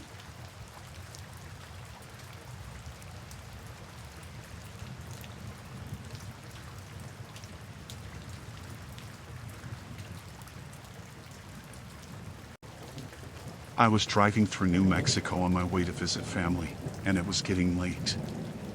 I decided to stop at a small motel off the highway. It looked old, but I was tired and needed a place to rest. The sign said vacancy in flickering neon. I pulled into the gravel parking lot and walked to the office. The receptionist was an older woman, her face lined with age, but she had a friendly smile. She handed me the key to room 8 and told me to have a good night. I thanked her and went to my room. It was small but clean. I put my bag on the bed and decided to take a shower. As I was drying off, I noticed a pamphlet on the nightstand. It was about the history of the motel. Apparently, it had been there since the 1950s and had seen better days. There were photos of happy families and travelers from years past. I skimmed through it and noticed a small section about local legends. It mentioned that some guests had disappeared over the years, but it was written off as folklore. I went to bed, but I couldn't shake the uneasy feeling the pamphlet gave me. Around midnight, I heard a faint noise outside my door. It sounded like footsteps. I got up and peered through the peephole but saw nothing. I figured it was just another guest and went back to bed. The next morning, I went to the office to check out. The older woman was there, but she seemed different, more distant. I asked her about the pamphlet and the stories of people disappearing. She looked at me with a blank expression and said, "Those are just old tales. Don't worry about it." As I left, I saw a maintenance worker near the parking lot. He looked like he had been working there for years. I decided to ask him about the motel's history. He glanced around nervously before speaking in a low voice. "People have gone missing here, but no one talks about it. Management wants to keep it quiet. They say it's bad for business. My heart skipped a beat. What do you mean? What happened to them? He shook his head. No one knows for sure. They just vanish. Best to keep to yourself and not ask too many questions. I thanked him and got into my car. As I drove away, I couldn't stop thinking about what he said. That night, I stayed at a different motel in a nearby town. I tried to put it out of my mind, but curiosity got the better of me. I decided to do some research. I went to the local library and searched for information about the motel. I found old newspaper articles about people going missing. The articles were vague, but there were enough of them to make me worry. One article mentioned a young couple who vanished after staying there. Another talked about a traveling salesman who was never seen again. I couldn't believe it. How could something like this go unnoticed? I went back to the motel the next day, pretending I had left something behind. The older woman was still at the desk. I asked if she had seen my missing item, and she let me check my old room. As I searched the room, I noticed a small door in the closet that I hadn't seen before. It was partially hidden behind a stack of old blankets. I opened it and found a narrow staircase leading down to a dark basement. My heart raced as I descended the stairs. The basement was damp and musty. I saw old furniture and boxes covered in dust. Then I noticed something that made my blood run cold. There were personal items, wallets, bags, and clothes strewn across the floor. I recognized some of them from the photos in the pamphlet. I turned to leave, but heard footsteps above me. Panic set in. I hid behind a stack of boxes and waited. The older woman and a man I hadn't seen before came down the stairs. They were talking in hushed voices. "We need to move these soon," the man said. "Someone's going to notice." The woman nodded. "I know, but it's getting harder. People are asking questions." I couldn't believe what I was hearing. They were involved in the disappearances. I had to get out of there before they found me. I waited until they left and then made my way back up the stairs as quietly as possible. I slipped out of the room and ran to my car. My hands were shaking as I started the engine and sped away. I drove straight to the nearest police station and told them everything. At first, they seemed skeptical, but when I showed them the articles and described what I had seen, they agreed to investigate. A few days later, I got a call from the police. They had found the basement and the evidence I described. The motel owners were arrested, and the motel was shut down. The story made the local news, and I was relieved that the truth had finally come out. But the experience haunted me. I couldn't shake the feeling of being watched, and I avoided motels for a long time. Even now, I still think about the people who disappeared and wonder what really happened to them. It's something that will stay with me forever.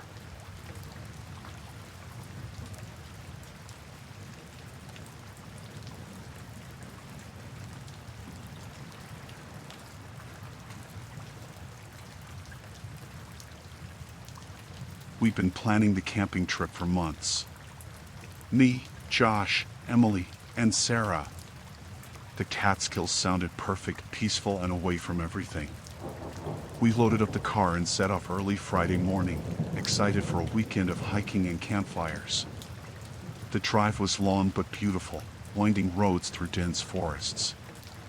We reached our campsite in the late afternoon, and the sun was just starting to set behind the trees.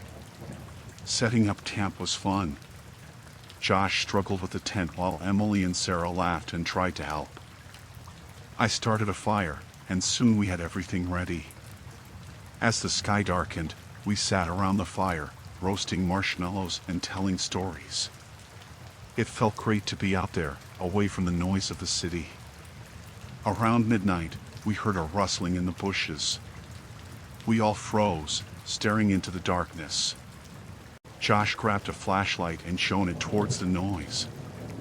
A raccoon darted out, and we all laughed, relieved it wasn't anything worse. We decided to call it a night and headed into our tents. I fell asleep almost instantly, tired from the day's activities. Sometime in the middle of the night, I woke up to a loud snap. It sounded like a branch breaking, but closer. I sat up, listening. There it was again, followed by a low, grumbling voice. My heart started to race. I unzipped the tent quietly and peeked outside. In the dim moonlight, I saw a shadow moving near the edge of our campsite. It looked like a man. I crawled out of the tent, trying not to make a sound. Josh stirred and woke up, whispering, "What's going on?" I motioned for him to be quiet and pointed towards the shadow. We both watched as the figure moved closer, now clearly a man with a long beard and wild hair. He was muttering to himself, looking around like he was searching for something. Josh and I stayed low, hoping he wouldn't see us. The man walked around the campsite, poking our gear and mumbling. I couldn't make out what he was saying, but he sounded angry. After a few minutes, he walked off into the woods. We waited, tense, until we were sure he was gone. Then we quietly woke Emily and Sarah, explaining what we saw. None of us could sleep after that. We sat by the fire, keeping it low, and talked about what to do. Emily suggested packing up and leaving, but it was pitch dark, and navigating the trails would be dangerous. We decided to stay put and leave at first light. We took turns keeping watch, but the night passed without any more incidents. At dawn, we quickly packed up our things and started hiking back to the car. The forest felt different, more menacing. Every sound made us jump. We were about halfway back when Sarah screamed. We turned to see her foot caught in a snare, a simple but painful trap that yanked her leg up into the air. Josh and I rushed to free her, while Emily kept watch. We managed to get Sarah free, but she was hurt and couldn't walk properly. Josh and I took turns supporting her as we continued. Our pace was slow, and we were all on edge. We hadn't gone much further when we found another trap, this one a pit covered with leaves and branches. It was clear now that someone was trying to catch us. Panic set in. We knew we had to move faster, but Sarah was slowing us down. Emily found a sturdy branch, and we used it as a makeshift crutch for her. The whole time, I couldn't shake the feeling that we were being watched. The forest was too quiet, the birds and animals seemingly gone. Then we heard it, the same grumbling voice from the night before, closer this time.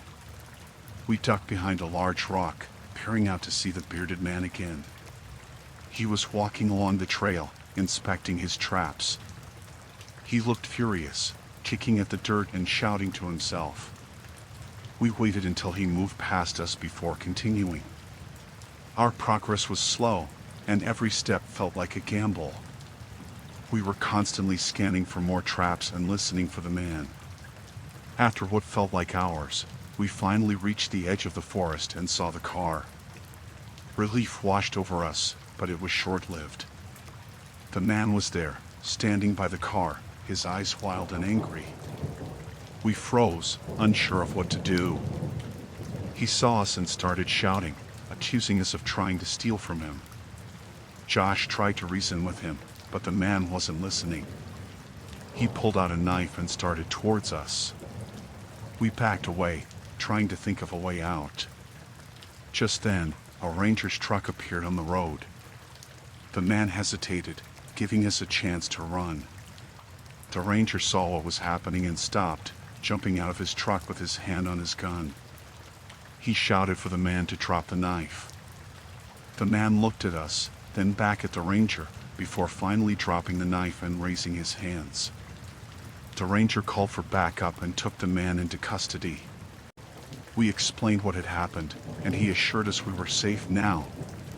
It turned out the man was a survivalist who had been living in the woods for years, paranoid and convinced everyone was out to get him. He'd set traps to protect his territory, not realizing how dangerous they were. We drove back to the city in silence, still shaken from the ordeal. The trip that was supposed to be a fun getaway had turned into a nightmare.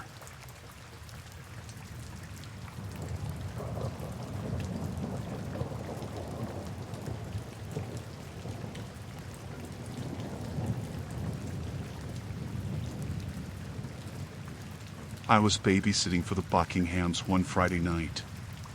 They had a nice house in a quiet suburb, and their son, Tommy, was always well behaved. It was supposed to be an easy job: put Tommy to bed, watch some TV, and get paid. I had no idea how wrong I was. Tommy was already in his pajamas when I arrived. Mrs. Buckingham gave me the usual rundown. Tommy's bedtime is at 8:30. Snacks are in the kitchen. Call if you need anything. They left, and it was just me and Tommy. We played a few games, and then I let him watch some cartoons while I scrolled through my phone. Everything seemed normal until I noticed Tommy kept glancing at the door. I asked him if something was wrong, and he just shook his head. I didn't think much of it at the time. After dinner, I told Tommy it was time to get ready for bed. He protested a bit but eventually went upstairs. I tucked him in, read him a story, and he fell asleep pretty quickly. I went back downstairs and settled on the couch, ready for a quiet evening. Around 9 p.m., I heard a noise coming from upstairs. It sounded like whispering. I thought Tommy might be talking in his sleep, so I went to check on him. When I opened his door, I saw the glow of a screen under his blanket. He had a tablet. "Tommy, what are you doing?" "It's bedtime," I said, pulling the blanket off. He looked scared and tried to hide the tablet. "I'm sorry," he said. "I was just talking to my friend." I took the tablet from him and saw a chat window open. The messages were from someone named Mike. My heart sank when I read the messages. They were asking Tommy about his house, who was with him, and if the babysitter was pretty. The last message sent chills down my spine. "I'm coming to visit." I immediately shut off the tablet and asked Tommy how he knew this Mike. He told me he met him online while playing games. I told Tommy to stay in his room and lock the door. I went downstairs and called the police, explaining everything to them. They said they'd send someone over right away. While I waited, I locked all the doors and windows. I kept peeking outside, expecting to see someone lurking in the shadows. The minutes felt like hours. I was scared but tried to stay calm for Tommy's sake. Then, there was a knock at the door. It was soft at first, then more insistent. I looked through the peephole but saw nothing. My heart was pounding. I backed away from the door, my mind racing with fear. Another knock, louder this time. Then, a voice. "Hey, I know you're in there. Open up."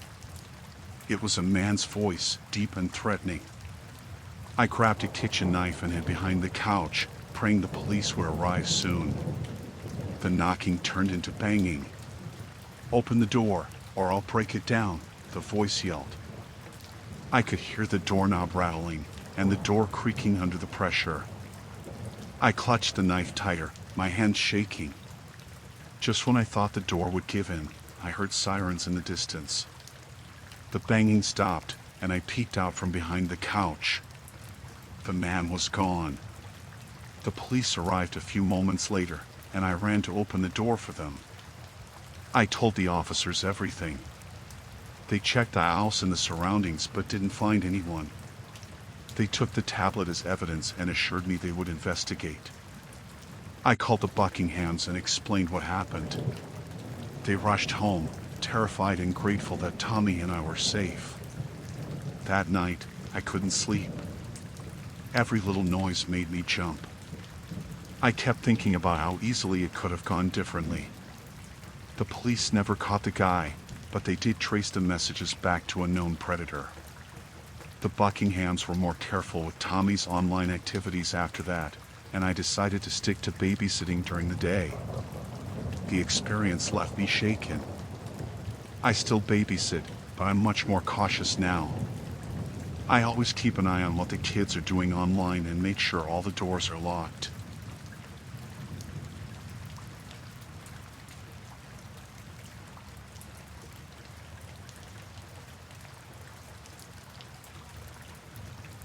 I was excited to babysit at the mansion. It was the biggest house I had ever seen, with long hallways, rooms I could get lost in, and expensive furniture everywhere. The pay was great, and the kids, Emily and Jake, were sweet. The parents, Mr. and Mrs. Thompson, seemed nice enough too. They gave me a quick tour, explained the house rules, and left for their event. The night started off easy. The kids played in the huge living room while I made them dinner. We watched a movie, and I got them to bed without any trouble. By 9 p.m., I was alone in the large, quiet house. I settled on the couch with a book and a cup of tea, enjoying the peacefulness. Around 10 p.m., I heard a noise. It sounded like a door closing softly. I put my book down and listened. The house was quiet again. I shook it off, thinking it was just the old house settling. But then I heard it again, closer this time. I got up and checked on the kids. They were fast asleep. I decided to look around. As I walked through the house, I noticed a light on in Mr. Thompson's office. I was sure it had been off earlier. My heart started to race. I pushed the door open slowly and saw that the room was empty, but the light was definitely on. I turned it off and backed out of the room, feeling uneasy. I went back to the living room, but I couldn't relax. I kept hearing faint noises, like footsteps, but every time I checked, there was nothing there. Then, I heard a door creak open, and this time it wasn't subtle. It was coming from the basement. I took a deep breath and decided to investigate. I found the basement door slightly ajar. The basement was dark, and the light switch didn't seem to work.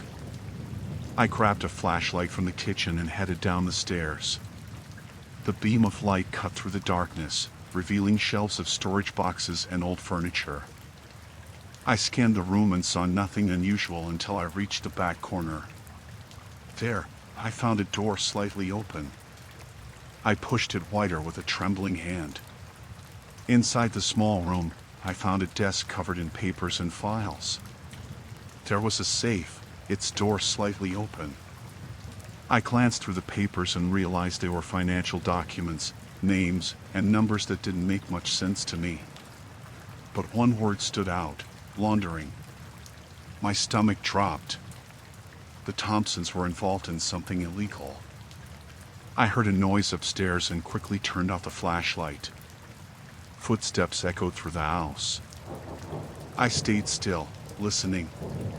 It sounded like multiple people moving around. Panic set in. I had to get back to the kids. I slowly made my way up the stairs, every creak of the wood making me wince. When I reached the top, I saw shadows moving in the hallway. I ducked back, heart pounding.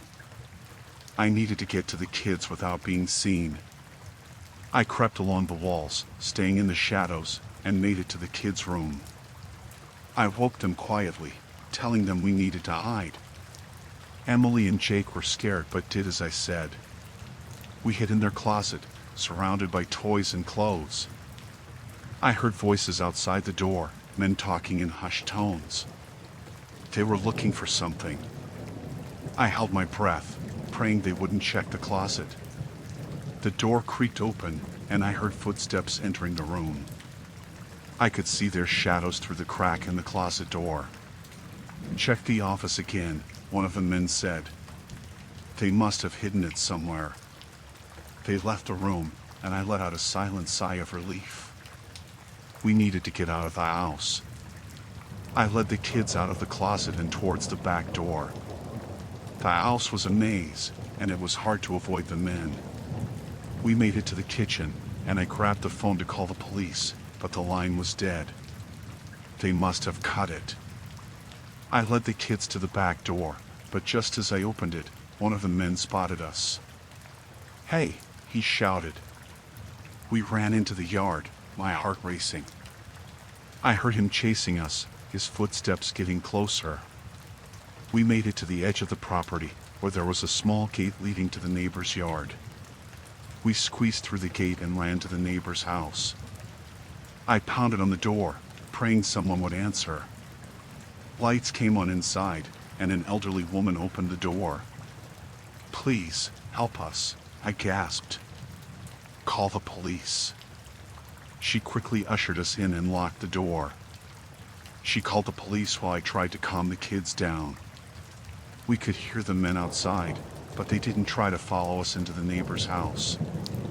The police arrived quickly and arrested the men. They searched the Thompsons' house and found more evidence of their crimes. It turned out the Thompsons had been laundering money for a criminal organization. The men who broke in were their associates, looking for documents that could incriminate them.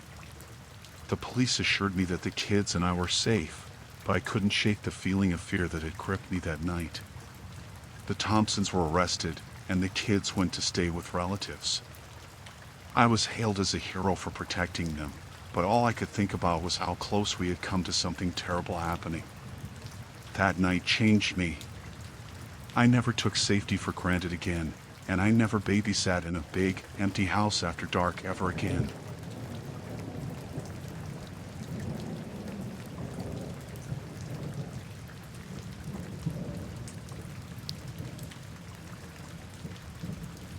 I decided to sell my motorcycle. It wasn't anything fancy, but I needed the money. I put up an ad on Craigslist and waited. It didn't take long for someone to respond. His name was Mike, and he seemed like a nice enough guy. We exchanged a few emails, and he agreed to come over and take a look. Mike showed up right on time. He was a tall guy with a friendly smile. We chatted a bit about the bike, and he seemed genuinely interested. After a short test ride, he agreed to buy it. He handed me the cash, and I gave him the keys and the title. Everything seemed fine, and I was relieved the sale went smoothly. A few days later, I started getting strange texts from Mike. He said the bike wasn't running properly and accused me of selling him a lemon. I apologized and told him it had always worked fine for me. He didn't seem satisfied and kept sending messages. The tone of his texts got angrier, and he started accusing me of scamming him. I tried to ignore the texts, hoping he would give up. But then I started noticing a car parked outside my apartment building. It was there every night, and I had a gut feeling it was Mike. One evening, as I was walking home from work, I saw the car again. This time, I saw Mike sitting inside, staring right at me. My heart raced, and I quickly went inside, locking the door behind me. The texts from Mike continued, becoming more threatening. He said he knew where I lived and that he would make me pay. I decided to call the police. They took my report but said there wasn't much they could do unless he actually did something. That didn't make me feel any safer. The next night, I heard noises outside my window. I peeked through the blinds and saw Mike in my yard, looking around. I called the police again, and this time they arrived quickly. They found Mike in my yard and questioned him. He claimed he was just there to talk to me about the bike. The police warned him to stay away from me and let him go. I thought that would be the end of it, but I was wrong. The following evening, I came home to find my front door slightly open. My stomach dropped.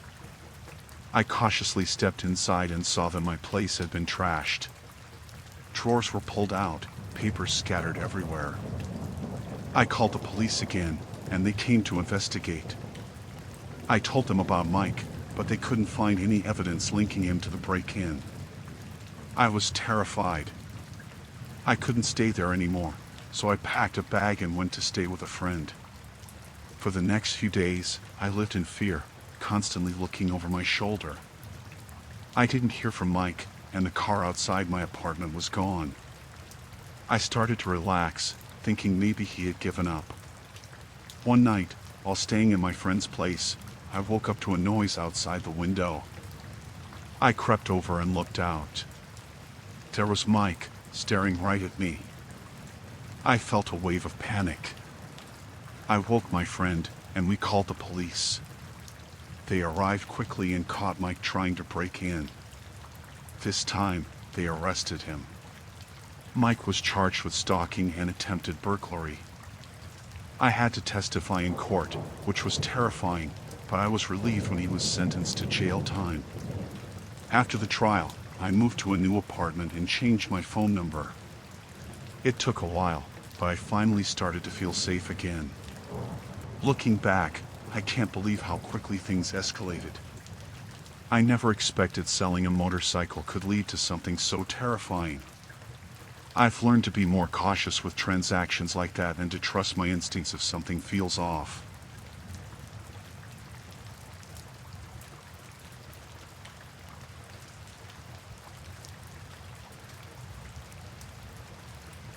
I had always loved camping, especially in remote places where you could really feel away from it all. This time, my friends and I decided to camp in a secluded area of the Adirondacks. We wanted a real adventure, away from the usual spots crowded with tourists. We set up our tents near a quiet lake surrounded by dense woods. The first couple of days were perfect, just us and nature. We hiked, fished, and enjoyed the peace. On the third night, we decided to split up to gather firewood before it got too dark. I wandered off, figuring I knew the area well enough. As I walked deeper into the woods, the trees seemed to close in around me. I lost sight of the camp, but I wasn't worried. I had my flashlight and plenty of time to get back. After gathering a decent pile of wood, I realized it was getting darker faster than I expected. I turned to head back, but the forest seemed different. I tried retracing my steps, but nothing looked familiar. I kept walking, hoping to find a landmark, but it was like the woods were shifting around me. Panic started to set in. I yelled for my friends, but my voice seemed to vanish into the trees. After what felt like hours, I saw a small cabin through the trees.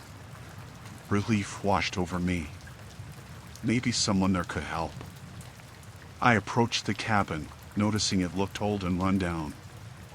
I knocked on the door, but there was no answer. I tried the door, and it creaked open. Inside, it was dark and smelled musty. I called out, but still no response. I was about to leave when I heard a noise behind me.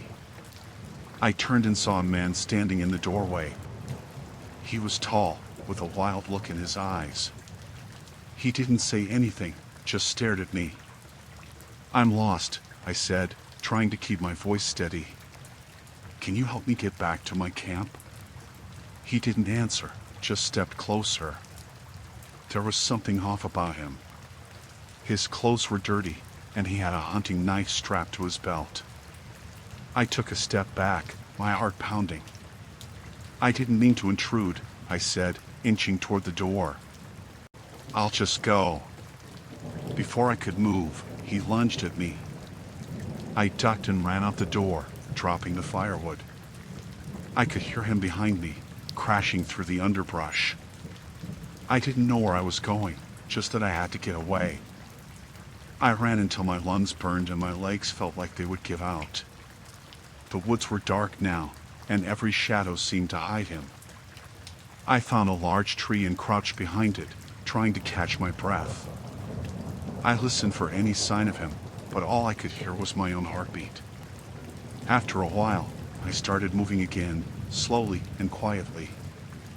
I needed to find my way back to camp. I thought about my friends and hoped they were okay. The fear of that man kept me moving.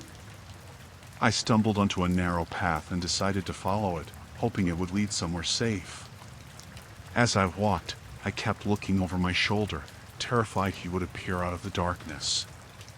The path twisted and turned, and I felt like I was going in circles. Just when I thought I couldn't go any further, I heard voices. Familiar voices. I followed the sound and burst into a small clearing. There were my friends, gathered around a fire, looking worried. They jumped up when they saw me, bombarding me with questions.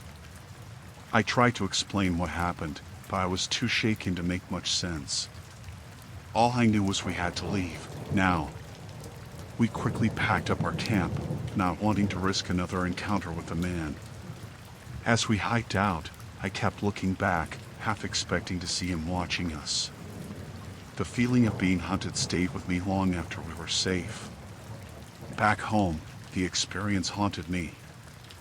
I couldn't shake the image of his wild eyes and the feeling of being trapped in those woods. Camping, something I once loved, now filled me with dread.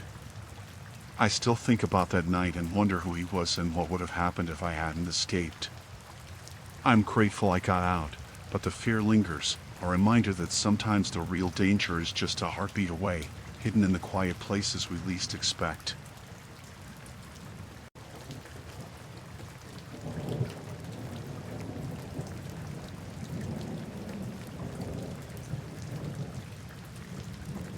Last summer, I rented a cabin in the Adirondacks for a week.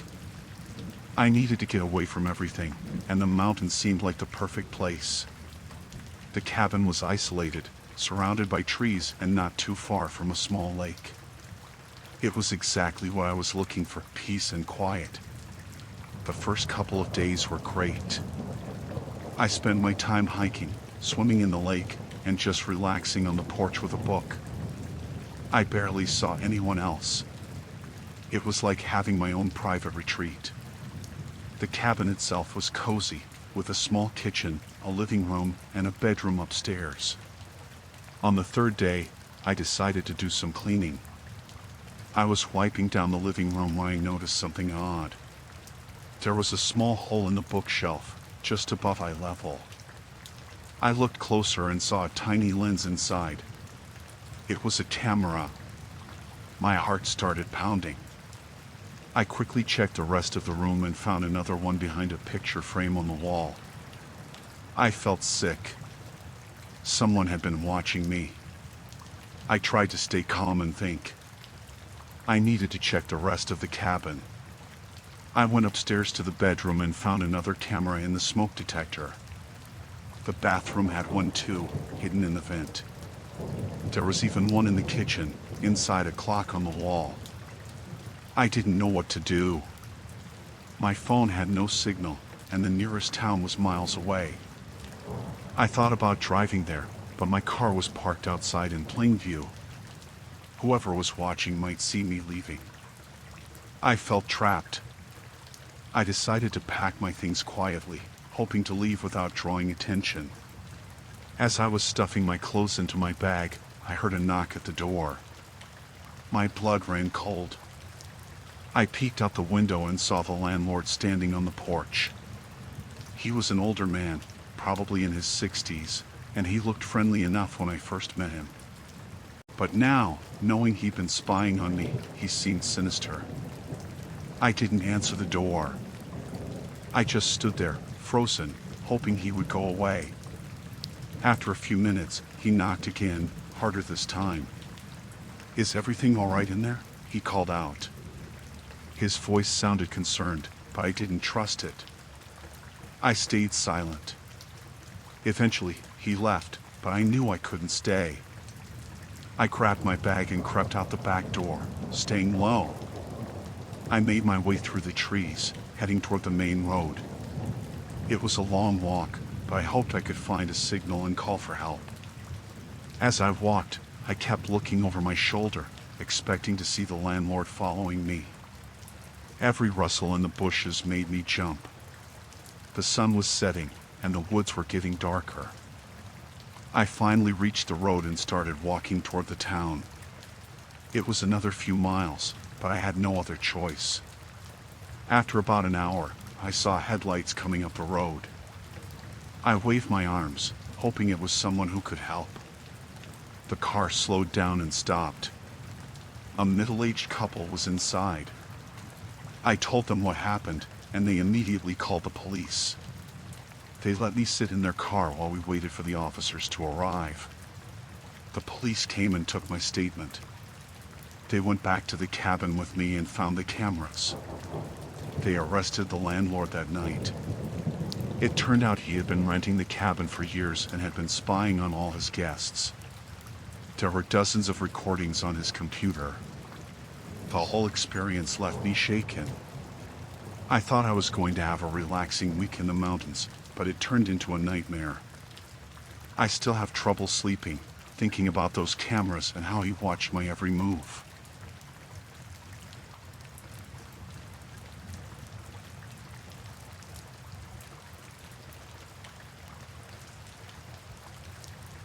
I never thought selling my old car on Craigslist would turn into the most terrifying experience of my life.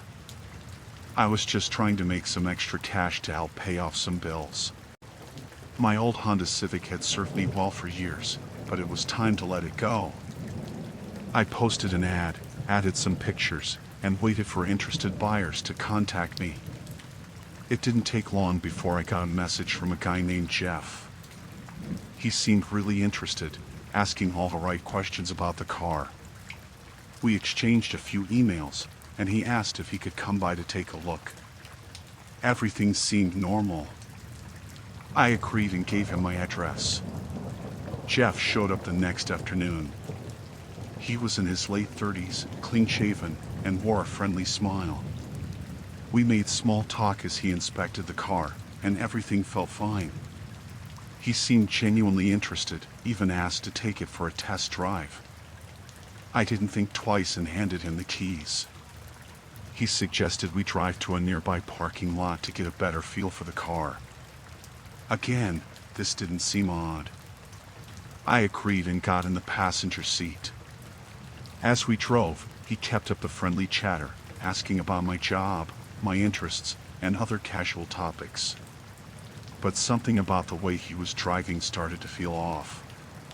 He wasn't driving like someone who was testing a car. He was driving with a purpose, like he knew exactly where he was going. We pulled into an abandoned lot on the outskirts of town.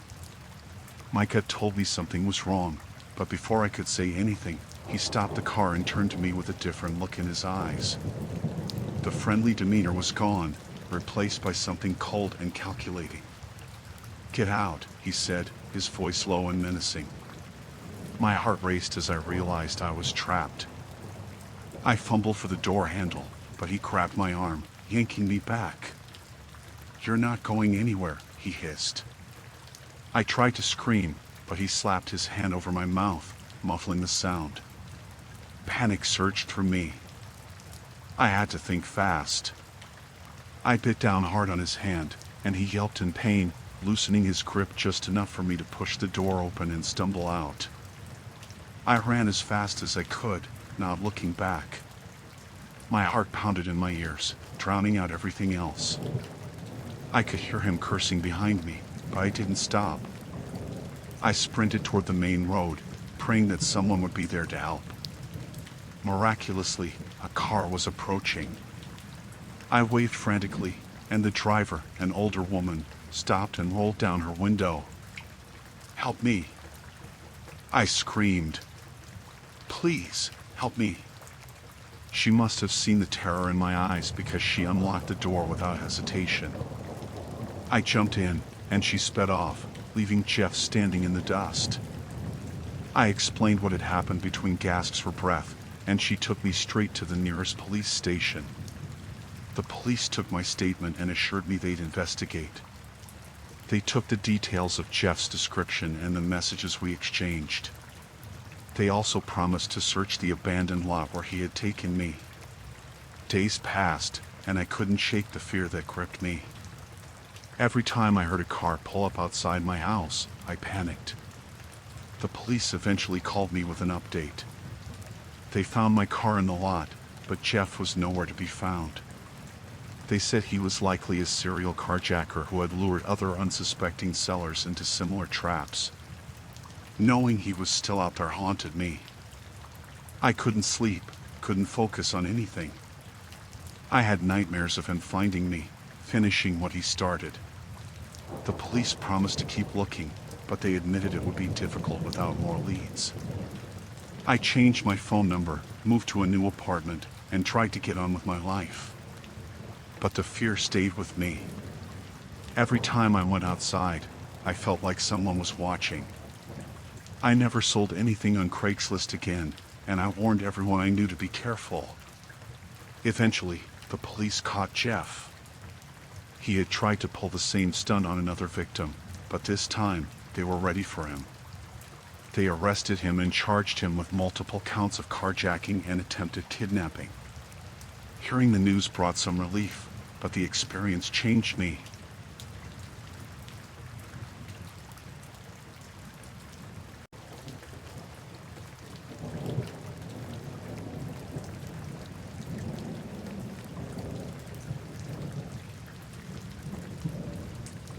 It was late, and the rain was coming down in sheets. I could barely see the road through the windshield. My old car sputtered and stalled, the engine dying with a final, pathetic cough. I tried turning the key, but it was no use. I was stranded in the middle of nowhere in the Pacific Northwest. I checked my phone. No signal. Of course. I sat there for a moment, trying to decide what to do. I couldn't stay in the car all night. I needed help. I noticed a faint light in the distance, barely visible through the trees and rain. It looked like a farmhouse. Grabbing my jacket, I stepped out into the rain. It was cold, and the water soaked through my shoes and clothes in seconds.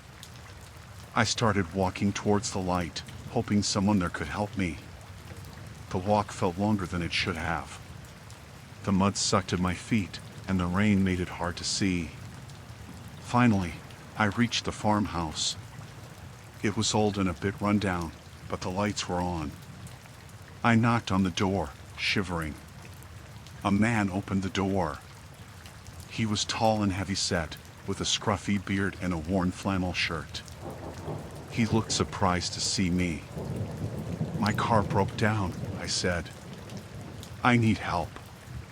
Can I use your phone?" He stared at me for a moment, then nodded. "Come on in. You'll catch your death out there." I stepped inside, grateful for the warmth.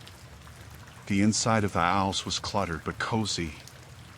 There was a fire burning in the fireplace, and the smell of something cooking filled the air. "Sit by the fire," he said. "I'll get my wife. She can help you." I sat down, trying to stop shivering. A woman appeared from the kitchen. She was small and thin, with a kind face and gray hair pulled back in a bun. "Hello," she said. "I'm Martha. This is my husband, Tom. What brings you out here on a night like this?" I explained about my car breaking down and asked if I could use their phone. Martha smiled and shook her head. "We don't have a phone," she said. "But Tom can drive you to town in the morning. It's too dangerous to go out now." I felt a twinge of unease. Something about the situation didn't feel right, but I didn't have much choice. I was stuck here for the night. "Thank you," I said. "I appreciate it." Tom nodded and offered me some tea. I took it, hoping it would warm me up. The rain pounded against the windows, and the wind howled outside. The storm was getting worse. As we sat there, I couldn't shake the feeling that something was off. Tom kept glancing at me with a strange look in his eyes, and Martha seemed overly friendly. I tried to relax, telling myself I was just being paranoid. They showed me to a small guest room upstairs. It was simple but clean. I thanked them again and closed the door. The bed was old and creaky, but I was too tired to care. I lay down, hoping to get some sleep. A few hours later, I woke up to a noise. It was faint, but it sounded like someone whispering. I listened, heart pounding. The whispers grew louder, and I realized they were coming from the other side of the wall. I got out of bed and pressed my ear to the wall. I could hear Tom and Martha talking, but I couldn't make out what they were saying. Something about the tone of their voices made my skin crawl. I heard footsteps coming up the stairs. Panicking, I quickly got back into bed and pretended to be asleep. The door creaked open, and I could feel someone standing there, watching me. After what felt like an eternity, the door closed and the footsteps retreated. I knew I had to get out of there. Quietly, I got up and dressed. I tiptoed to the door and opened it just enough to peek out. The hallway was empty. I slipped out of the room and headed for the stairs. I made it to the bottom without making a sound. The front door was just a few steps away. I reached for the handle, but before I could open it, a hand grabbed my shoulder. I spun around to see Tom, his face twisted with anger. "Where do you think you're going?" he hissed. I need to leave," I stammered. "I don't feel well." "You're not going anywhere," he said, tightening his grip on my shoulder. "Martha, we have a problem." Martha appeared from the kitchen, a knife in her hand. She smiled, but it was no longer a kind smile. "We can't let you leave," she said. "Not now." I struggled, trying to break free, but Tom was too strong. He shoved me into a chair and tied my hands behind my back with a rough rope. Martha stood nearby, the knife glinting in the firelight. "Please, just let me go," I begged. "I won't tell anyone. I promise." Tom laughed, a harsh, cruel sound. "It's too late for that," he said. "You shouldn't have come here." They left me there, tied to the chair, while they went into another room. I could hear them talking, but the words were muffled. My mind raced, trying to come up with a plan. After what felt like hours, they came back. Tom untied me and forced me to stand. "You're coming with us," he said. "Don't try anything, or you'll regret it." They marched me outside into the rain. The storm was still raging, and the cold wind cut through me like a knife. They led me to a small shed behind the house. Tom opened the door, and they shoved me inside. The shed was dark and smelled of damp earth. I could hear the rain pounding on the roof. Tom lit a lantern, casting a dim light over the room. There were tools and old farming equipment scattered around, but nothing I could use to defend myself. "Stay here," Tom said. "We'll be back in the morning." They left, locking the door behind them. I was alone in the dark, cold and scared.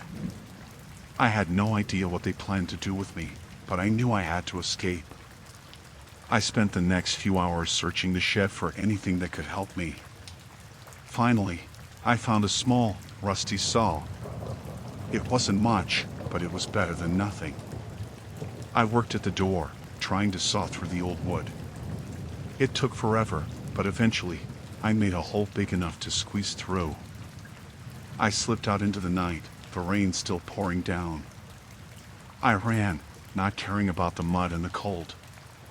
I just needed to get away. I didn't know where I was going, but I kept running until I saw the faint glow of headlights in the distance. It was a car, coming down the road.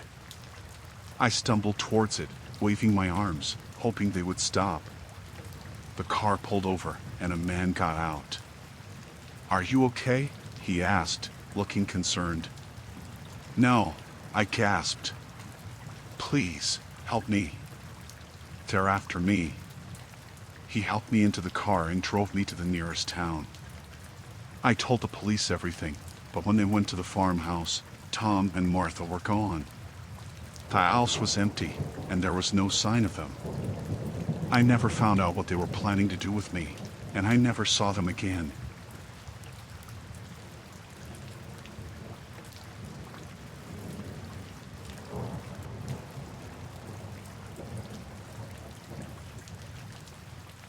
I had always loved hiking alone in the Rockies. It was my escape from the noise and stress of the city. That weekend, I decided to spend a few days in the backcountry, away from everything. The first day was perfect, clear skies, fresh air, and the kind of peace you only find in nature. I set up my camp near a small stream as the sun started to set. As I was cooking my dinner, I felt a strange sensation, like I was being watched. I looked around but didn't see anyone. I told myself it was just my imagination and tried to shake off the feeling. But it wouldn't go away. Every rustle of the leaves, every snap of a twig made my heart jump. After dinner, I decided to explore the area a bit before it got too dark. That's when I saw him. A man standing far off in the distance, half hidden behind some trees. He was just standing there, not moving. I waved, trying to be friendly, but he didn't respond. He just stood there, staring at me. I felt a chill run down my spine. I quickly returned to my camp, my mind racing. Who was he? Why was he just standing there? I tried to convince myself he was another hiker, maybe just curious or lost. But deep down, I felt something was wrong. As night fell, I kept looking over my shoulder, expecting to see him again. I decided to stay awake for a while, just to be safe. I kept my flashlight and a knife close by. Hours passed, and I didn't see or hear anything unusual. I started to think maybe he had left. I finally fell asleep, but it was a restless sleep. I woke up several times, my heart pounding, sure I had heard something. Each time, it was nothing. Just the wind or an animal moving through the brush. But around 3 a.m., I woke up to a distinct sound, footsteps. Slow, deliberate footsteps coming towards my tent. I held my breath, clutching my knife tightly. The footsteps stopped right outside my tent. I could see the shadow of a person standing there. My heart was pounding so hard I thought it would burst out of my chest. I didn't move, didn't make a sound. The shadow stayed there for what felt like an eternity, then slowly moved away. I didn't sleep at all after that. As soon as the first light of dawn broke, I packed up my camp as quickly and quietly as I could. I decided to cut my trip short and head back to my car. The trail back was long and difficult, but I didn't care. I just wanted to get out of there. As I hiked, I kept looking back, half expecting to see him following me. At first, there was nothing. Just the trees and the silence of the forest. But after about an hour, I saw him again. Far off, but closer than before. He was following me, keeping his distance but always there. Panic set in.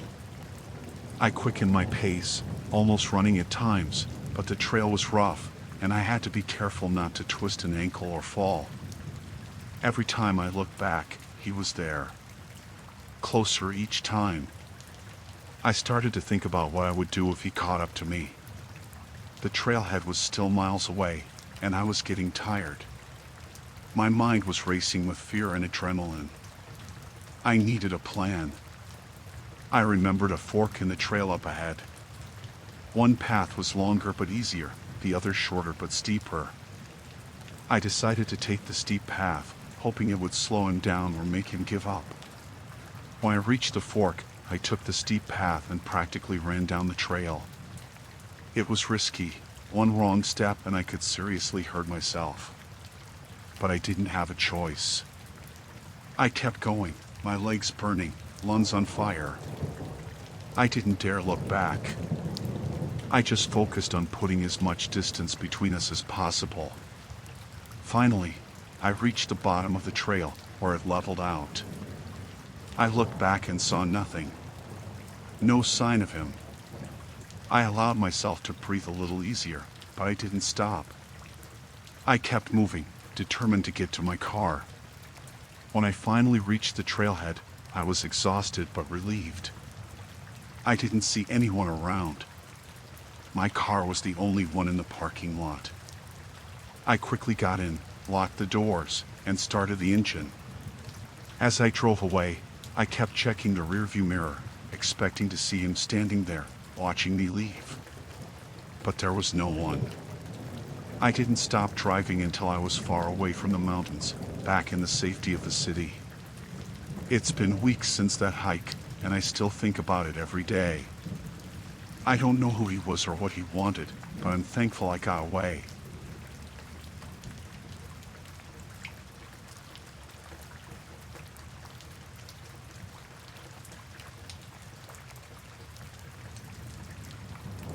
It was one of those stormy nights where the rain pounded relentlessly against the windshield, making it hard to see anything beyond a few feet ahead. I was on a rural delivery route, trying to navigate my way through winding back roads that seemed to stretch on forever. As the storm intensified, I realized that I had taken a wrong turn somewhere along the way. Panic began to rise within me as I struggled to find my bearings in the darkness. With each passing minute, the road seemed to grow more desolate, with no signs of civilization in sight. Feeling a sense of urgency, I decided to pull over and ask for directions from the next person I saw. Just as I was about to give up hope, I spotted a figure up ahead, huddled under the shelter of a dilapidated bus stop. Relief flooded through me as I approached the stranger, eager for any assistance they could offer. But as I got closer, a feeling of unease began to gnaw at the pit of my stomach. There was something off about the person standing before me, something that sent shivers down my spine. Nevertheless, I pushed aside my instincts and greeted them with a friendly smile, explaining my predicament and asking for directions back to the main road. To my surprise, the person responded with a smile of their own, offering to help me find my way. Grateful for their kindness, I followed their directions without question, eager to escape the isolation of the back roads and return to the safety of civilization. But as we drove deeper into the night, I couldn't shake the feeling that something was terribly wrong. The roads grew narrower and more treacherous, with towering trees looming overhead like silent sentinels. I began to suspect that the person beside me wasn't leading me back to safety at all, but further into the heart of darkness. Suddenly, my worst fears were realized as the person directed me down a secluded dirt path, far removed from any semblance of civilization. Alarm bells rang in my mind as I realized that I had fallen into a trap, lured away from safety by someone with sinister intentions. With adrenaline coursing through my veins, I slammed on the brakes and demanded answers from the person beside me. But instead of responding, they simply smiled, their eyes glinting with malice as they reached for something hidden beneath their jacket. Terrified for my life, I knew that I had to act fast if I wanted to escape. With a surge of determination, I flung open the car door and bolted into the darkness, the sound of my pounding footsteps drowned out by the roar of the storm. Branches whipped in my face as I ran, my heart pounding in my chest as I struggled to put as much distance between myself and my would-be assailant as possible. I didn't stop running until I was sure that I was safe, far away from the danger that lurked in the shadows. Exhausted and trembling, I collapsed onto the ground, the rain soaking through my clothes as I tried to catch my breath. But even as I lay there, gasping for air, I knew that I had narrowly escaped a fate worse than death. As the storm raged on overhead, I vowed to never again trust a stranger in the darkness, to always listen to my instincts and never let fear cloud my judgment. And as I finally made my way back to the main road, I couldn't help but wonder what would have happened if I hadn't been so lucky.